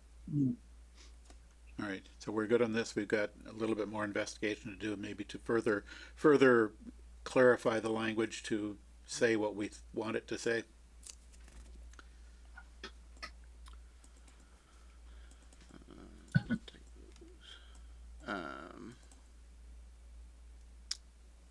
So this is The next substantive thing is the 2 years.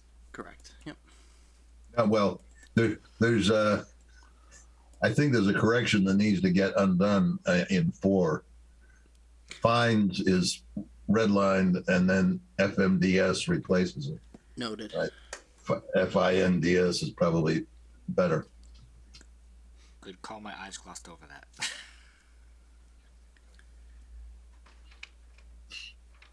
So the request for 2 years is just the magnitude of the project. By the time we get through the appeal period, come in with an A&R plan, able to close on the land, put together construction finance.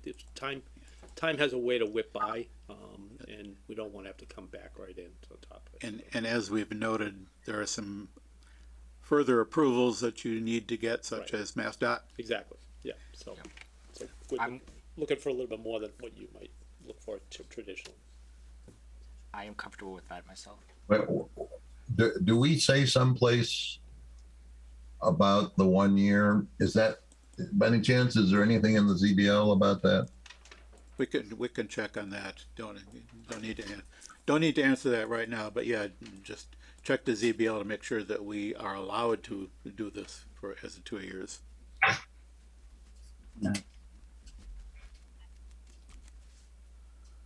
So the next substantive change is the final design of offsite improvements to Route 122. And the proposal here is to move essentially the timing of that rather than to the prior to the start of construction to during the construction phase and conditions to be met during construction. This all just comes out of the reality of the pace of play at MassDOT right now, quite candidly. And getting final sign off as opposed to indications that it's a matter of not if but when is a real issue. And so it's not unusual for developers to start at risk in some fashion by doing the work because they've got indications that they're in the right process with MassDOT, but they're waiting for the plans to be signed off on and everything else. So we move it to construction. It's obviously the risk. There can't be any use until the MassDOT permit's issued, and the MassDOT permit is issued based upon the exhibits that are built in here that the work we've shown is the work they approve. So a lot of risk on the developer, who will obviously be measuring that as they go forward, and deciding how far is far, depending on discussions with MassDOT, but this opens it up at least with the community. Yeah, my only mental concern, which I don't know that I'd be blocking on this one yet, at least to myself, but is that if the changes that MassDOT approves are not, subsequently alter the plans to us, then we might then need to alter the decision, which it moves the alteration of a decision past the point where parts of it has been constructed, or is in the process of being constructed. So it makes it harder to, let's say, if we feel we need to, change the location of a driveway or whatever, that it makes it harder to actually enact those changes. It does, but I think that the applicant candidly needs to do whatever they're doing with their eyes open to that, and get that kind of comfort level. The difficulty is that comfort level can sometimes just simply come by working with MassDOT, but getting the piece of paper that says this is a final certificate and signed by all the people that have to do that, both here and in Boston. Yeah. It's a decision making. You can trust that until there's a comfort level that the work as proposed is going to be acceptable, not much work's going to get done that can't be somehow changed in some fashion. That's fair. You have to fix the FMDS again. So noted. So the next is hours of construction during construction. They're looking to expand that from 7 a.m. to 7 p.m. All the way through rush hour. That said, our conditions do say that at all times nothing should be impeding on the throughways. Right. That's right.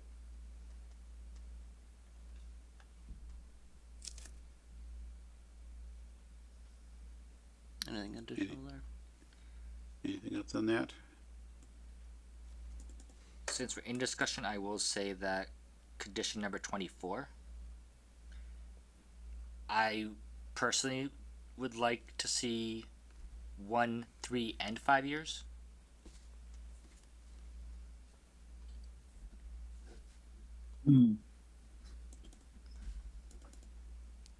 This is where I started, I was talking about wanting to understand, document better what all this is and whether I think it's adequate. We talked about that earlier, and we talked about maybe getting a write-up on that. Yeah, I do agree some better language on how we would monitor the traffic flow and direction would be appropriate. And perhaps what we do about it. Agreed. I don't know what we can, but yes, that should be articulated. So let me suggest, instead of maybe looking at this surgically, Yep. I think Scott and I probably have examples of traffic monitoring conditions we've used elsewhere that have more things that say this is what you have to do in the report and where it has to send the report and everything. Let us check what we've got, get it to Chris so he can see it. You might see something that's totally different, but I understand what you want is more specificity as to the study, more direct communication as to the results of the study with you, those type of things. Yep. I also want what we can do about it if the study isn't satisfactory. And what we can do and how. Yeah. I don't know who's going to get us that. As written, this talks about potential mitigation processes or methods that may be considered, but yeah, I think maybe something that's either clearer or stronger or something along those lines. I think for the moment I'm comfortable that that the applicant here has I think understands the point we're trying to get to. Yep. I will note that the last sentence that proposed to be added to this basically clarifies that we're talking here about this project's traffic and we're not talking about the Wyman Gordon traffic. And it's sort of a complication because the Wyman Gordon traffic is mixed with the traffic in this project.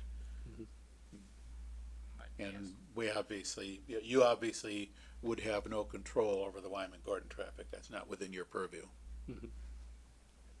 Yes, I fully agree with that clarification as well, to be clear.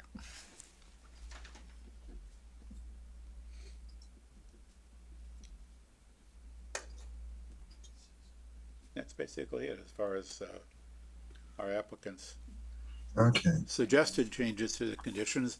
One other that I want to mention and propose is I don't think I saw one here regarding the hours permitted for truck traffic. Yes. Because I'm pretty sure that if this project were to go forward, that this board would want some assurance that there won't be tractor trailer traffic overnight. So we would want to. I think we would want to think in terms of truck traffic, with the understanding that truck basically means the tractor trailers. That traffic be limited to certain hours of operation, say 7 a.m. to 7 p.m. or something. Hours. I was thinking, you could say it could start as early as 6, because 6 is when traffic starts picking up for people going to and from work. You might say as late as 7 or 8 at night. But I'm not going to propose exact hours. Just basically the concept of not having our people who live across the street hear trucks driving across all night long. I think if that would be, to me, that's pretty important. And I will say that in a somewhat similar context, a few years ago, we had a project on Milford Road, which was a commercial, was a self-storage installation, and later it was they added a vehicle rental operation to it, which I don't think lasted very long, but we gave them permission. Across the street was a large residential development. And so in consideration of the potential impact of traffic and other activity of that operation on the neighbors, we basically conditioned that to say that you're open only from, do I have notes on that? I think I did. Yeah, we said that your your open hours are limited to 8 a.m. to 7 p.m. As a self-storage facilities, there's always a possibility somebody wants after-hours access, so that's allowed by appointment only. But general opening, we limited it to 8 a.m. to 7 p.m. And So, that's sort of similar David, in principle to what we've got here. Dave, you're talking about operation, meaning what's going on inside the building. I think you're saying trucks can't arrive or depart outside of those hours. Right. And I wonder what happens to trucks that do arrive outside those hours. Yeah. So that's what I'm thinking. I think there might be operations internal to the warehouse there that go on 24/7, but we just we don't want to. I would not want to see truck traffic outside of certain hours. Now, what exactly those hours are, and is maybe subject to some extent to an understanding of what activities would be going on in the warehouse. I can tell you that this is a big item because of control issues for the business. I don't think, given the hour, we're best spent parsing what the hours are. We'll confer. We've heard what the concern is. We've seen it obviously in the comments from the public, and we'll come back with something that, if anything would work, we'll tell you what it will be. Yeah, that's what I wanted to put the idea out there. Sure. So that you guys have a chance to think about it and at least suggest what might be workable. Yeah, as long as considering it doesn't acknowledge that it's going to work for us. But we'll come back and talk about it. At this point, yes, I don't know how compatible a limitation on hours of truck operation would be with the proposed operation, and ultimately, if you come back and say we've got to be able to run trucks 24/7, I think that's going to influence the board's decision. Yeah, but okay, they don't open the gate until 7 in the morning, but I arrive at 5:30 in the morning, get off the turnpike at 5:30 in the morning. What do? I sit out, I sit with my motor running on the side of the road. I think we're going to have to hear from them about that. Yeah, I- that's part of what it's part of what I don't know is the ability of the applicant to manage truck traffic to that extent. So we have to manage how the what's going on out on the turnpike, and when trucker. I don't know what kind of truckers, whether they're independent or whatever, or how well scheduled they can be. In general, it seems to me they pick up when they pick up and they deliver when they deliver, and their time is.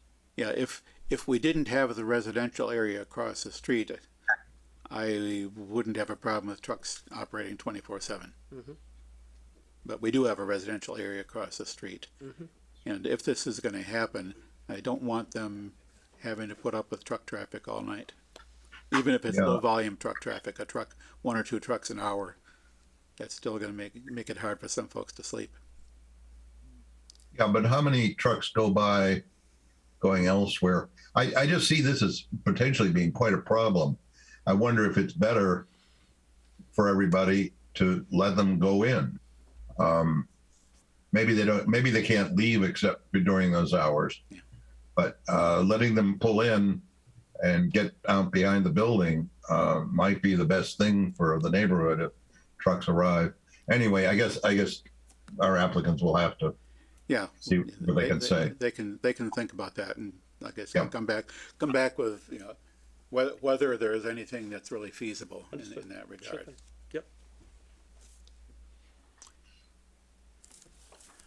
I mean, so those are the proposed amendments. I don't know if we want to go through.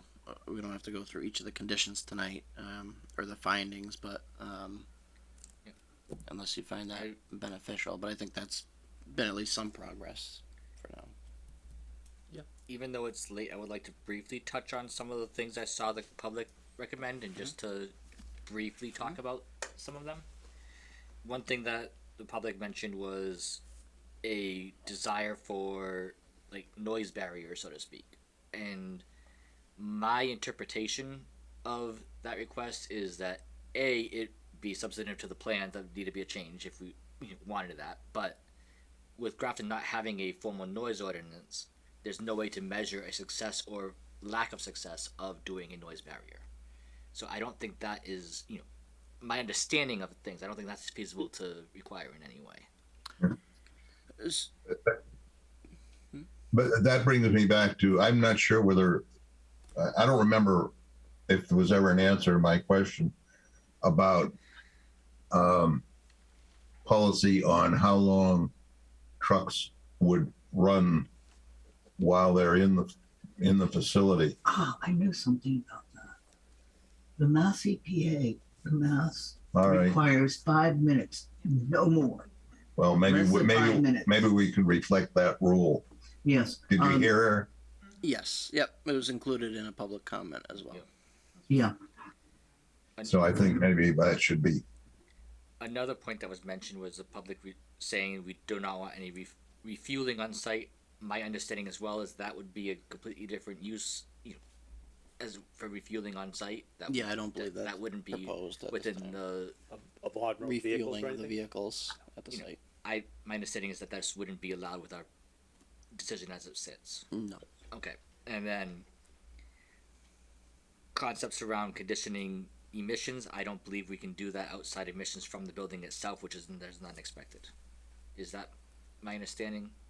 Beyond what the EPA itself regulates, like diesel emissions, we can't. Well, I don't know about inside. But it'd be nice to have it. Did you Yes. see the letter Which one?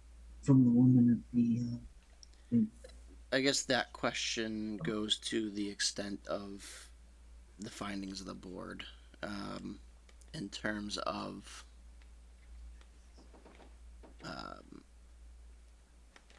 and how far they can extend that purview.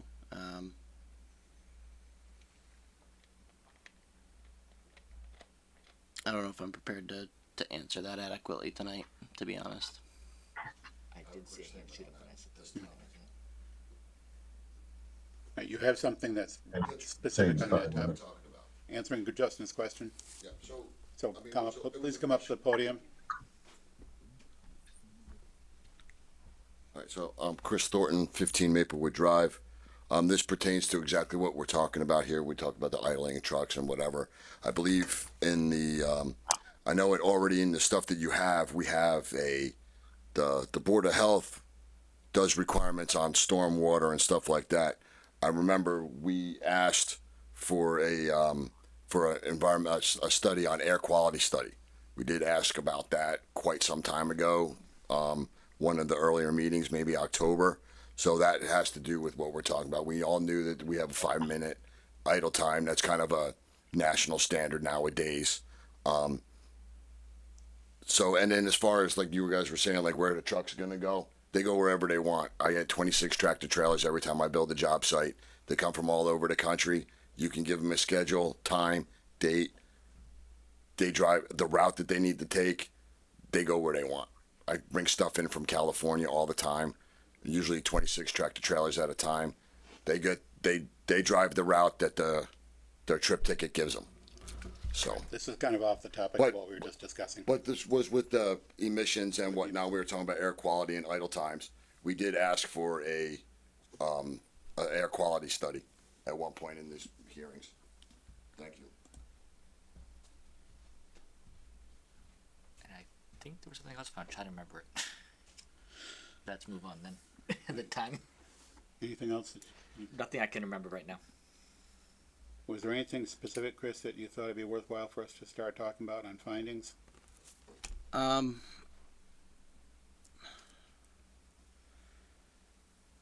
than kind of just going through them, no, and I don't know if we're really at a point tonight to do that.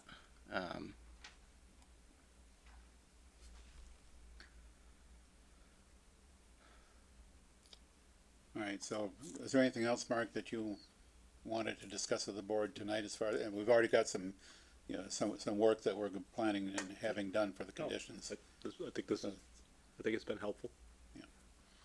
So we will plan on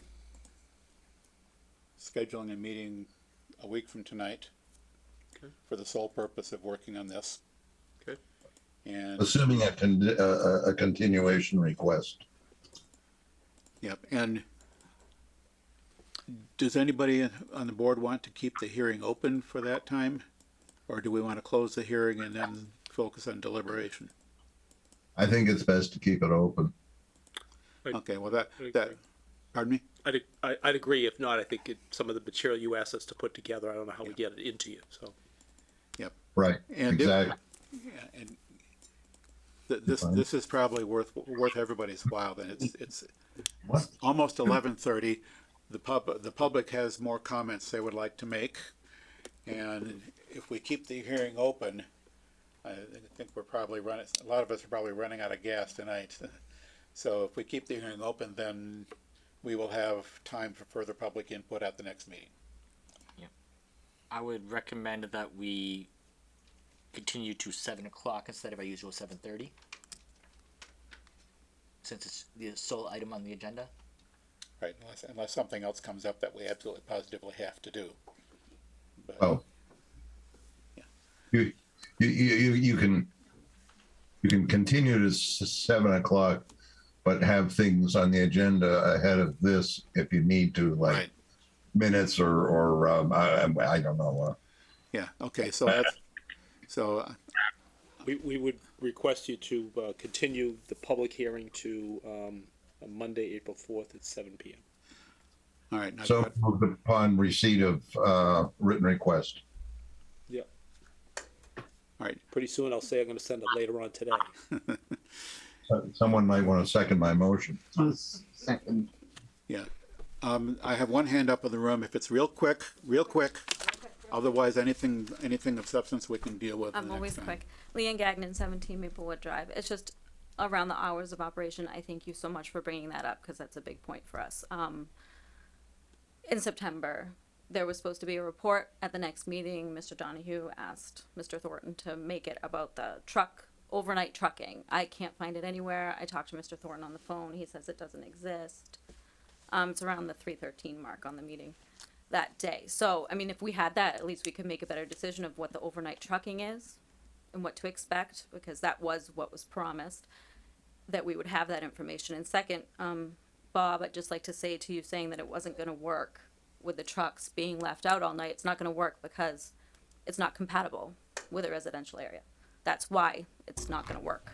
So, that's all. All right. I believe there's a motion on the floor.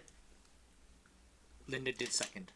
All right. Moved and seconded that the board grant the applicants to be received written request to continue the hearing to 7 o'clock Monday, April 4th. Wow, it's April. It can be April already.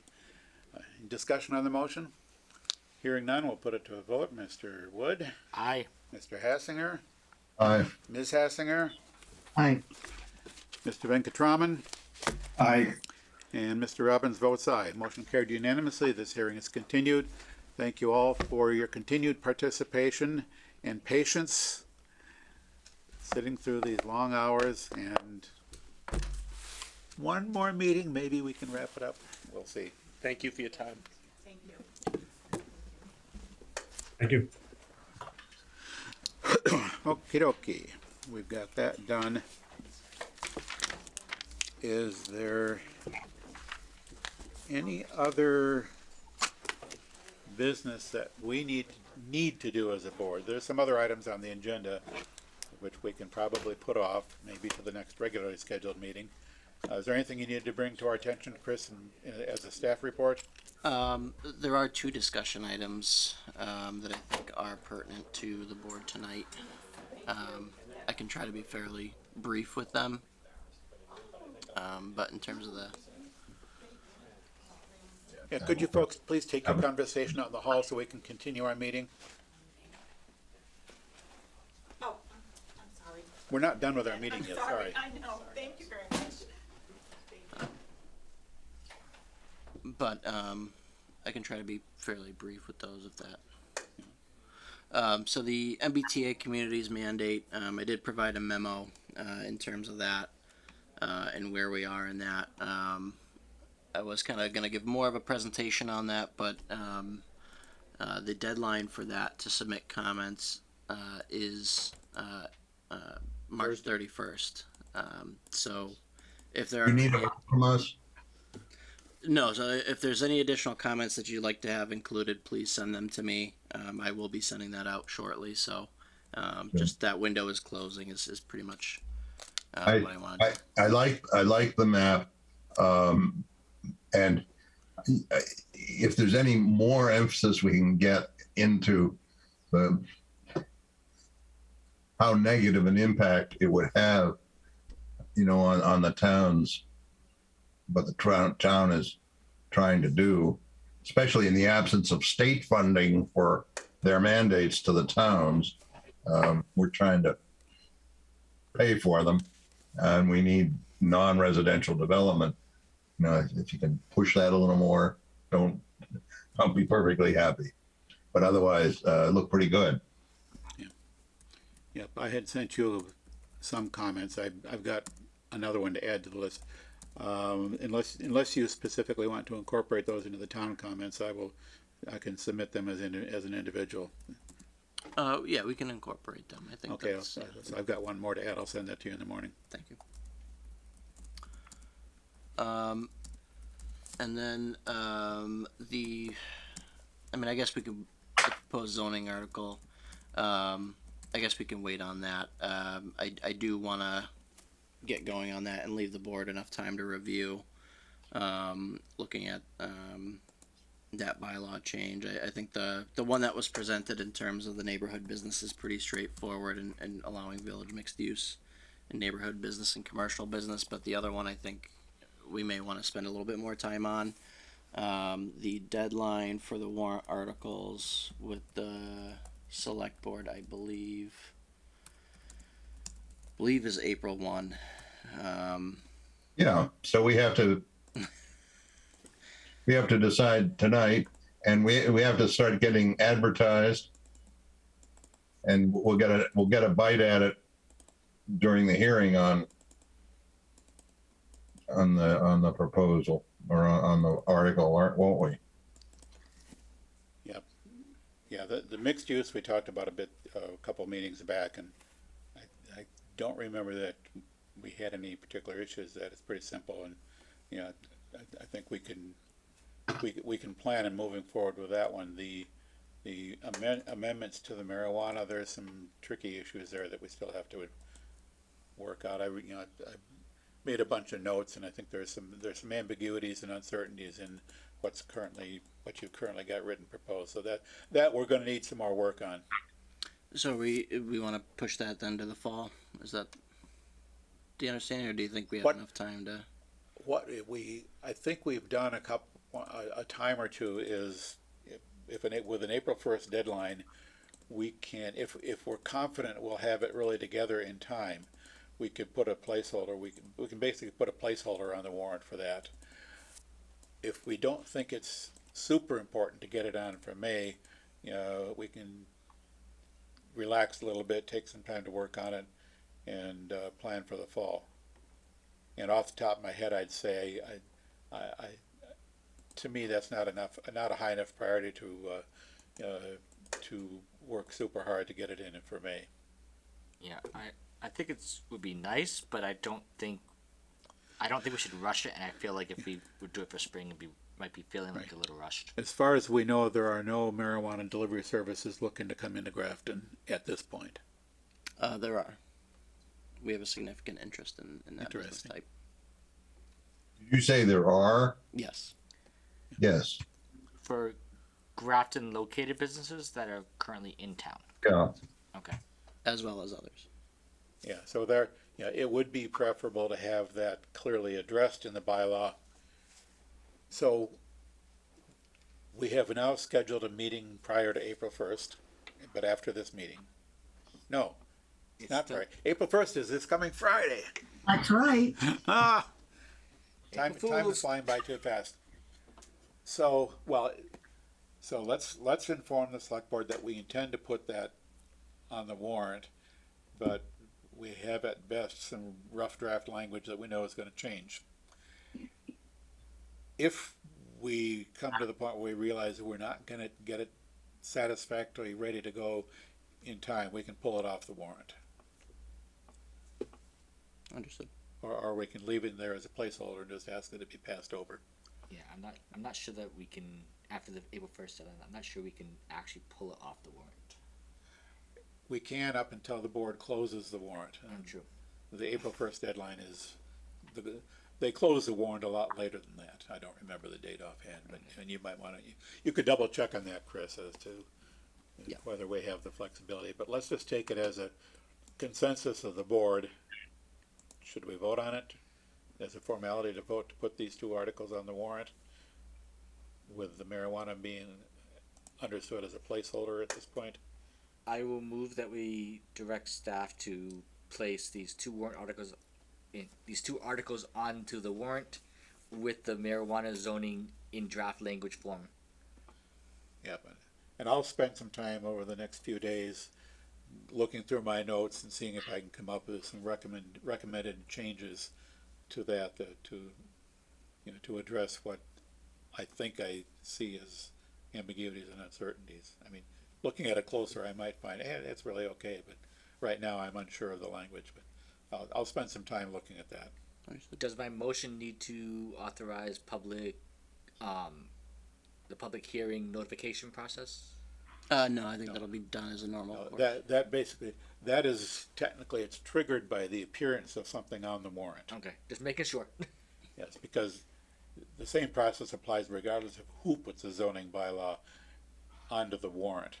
That once a zoning law appears on the warrant, that's forwarded to the board, and the board has to schedule the public hearing and advertise the public hearing and go through the whole process. But that's independent of who submits it. And it happens as a result of it appearing on the warrant. And then the master plan update, we do have the paperwork in for that. I have not had a chance to, we did receive one proposal. I have not had a chance to go through the evaluation criteria that we outlined in the RFP with the town administrator, but we can certainly do that at another time as well. Yep. I will say that I'm disappointed that we only got one proposal. I would have much preferred to have had 2 or 3 proposals from which we could choose. I mean, the Central Mass Regional Planning proposal, after reading through it, it looks reasonable. But I would have liked to have had more to compare it to. And just as a point of order, I did make a motion for the zoning articles. I but suppose there we was no should. second. Was there a second? There was no second. Did you need a second? Whatever you said. Second. All right, it's been moved and seconded to place these 2 zoning articles on the warrant for the Springtown meeting. Any further discussion of that motion? Hearing none. Justin? Aye. Bob? Aye. Linda? Aye. Prabhu? Aye. Dave votes aye. Motion carried unanimously. Onwards with that. And as far as the master plan goes, this will be reviewing, evaluating the proposal, and you can report on that at the next opportunity. Yep. And then we have to figure out how we're actually gonna go through with it. Once we get a consultant on board, now we have we basically take the lead in this process. We have to decide how we're gonna organize for that, to work with a consultant, who all we're gonna pull into it. That's for later, it's not for tonight. And anything else from staff that we need to know? That's it that I have for tonight. Anybody see anything on correspondence that caught their eye? Any reports from planning board representatives and town committees and CMRPC? Any other items which may lawfully come before the board? We've already done number 8. Move to adjourn. Second. Moved and seconded. All in favor, Justin? Aye. Bob? Aye. Linda? Oh, aye. Prabhu? Aye. And Dave votes aye. Motion carried unanimously. We are adjourned.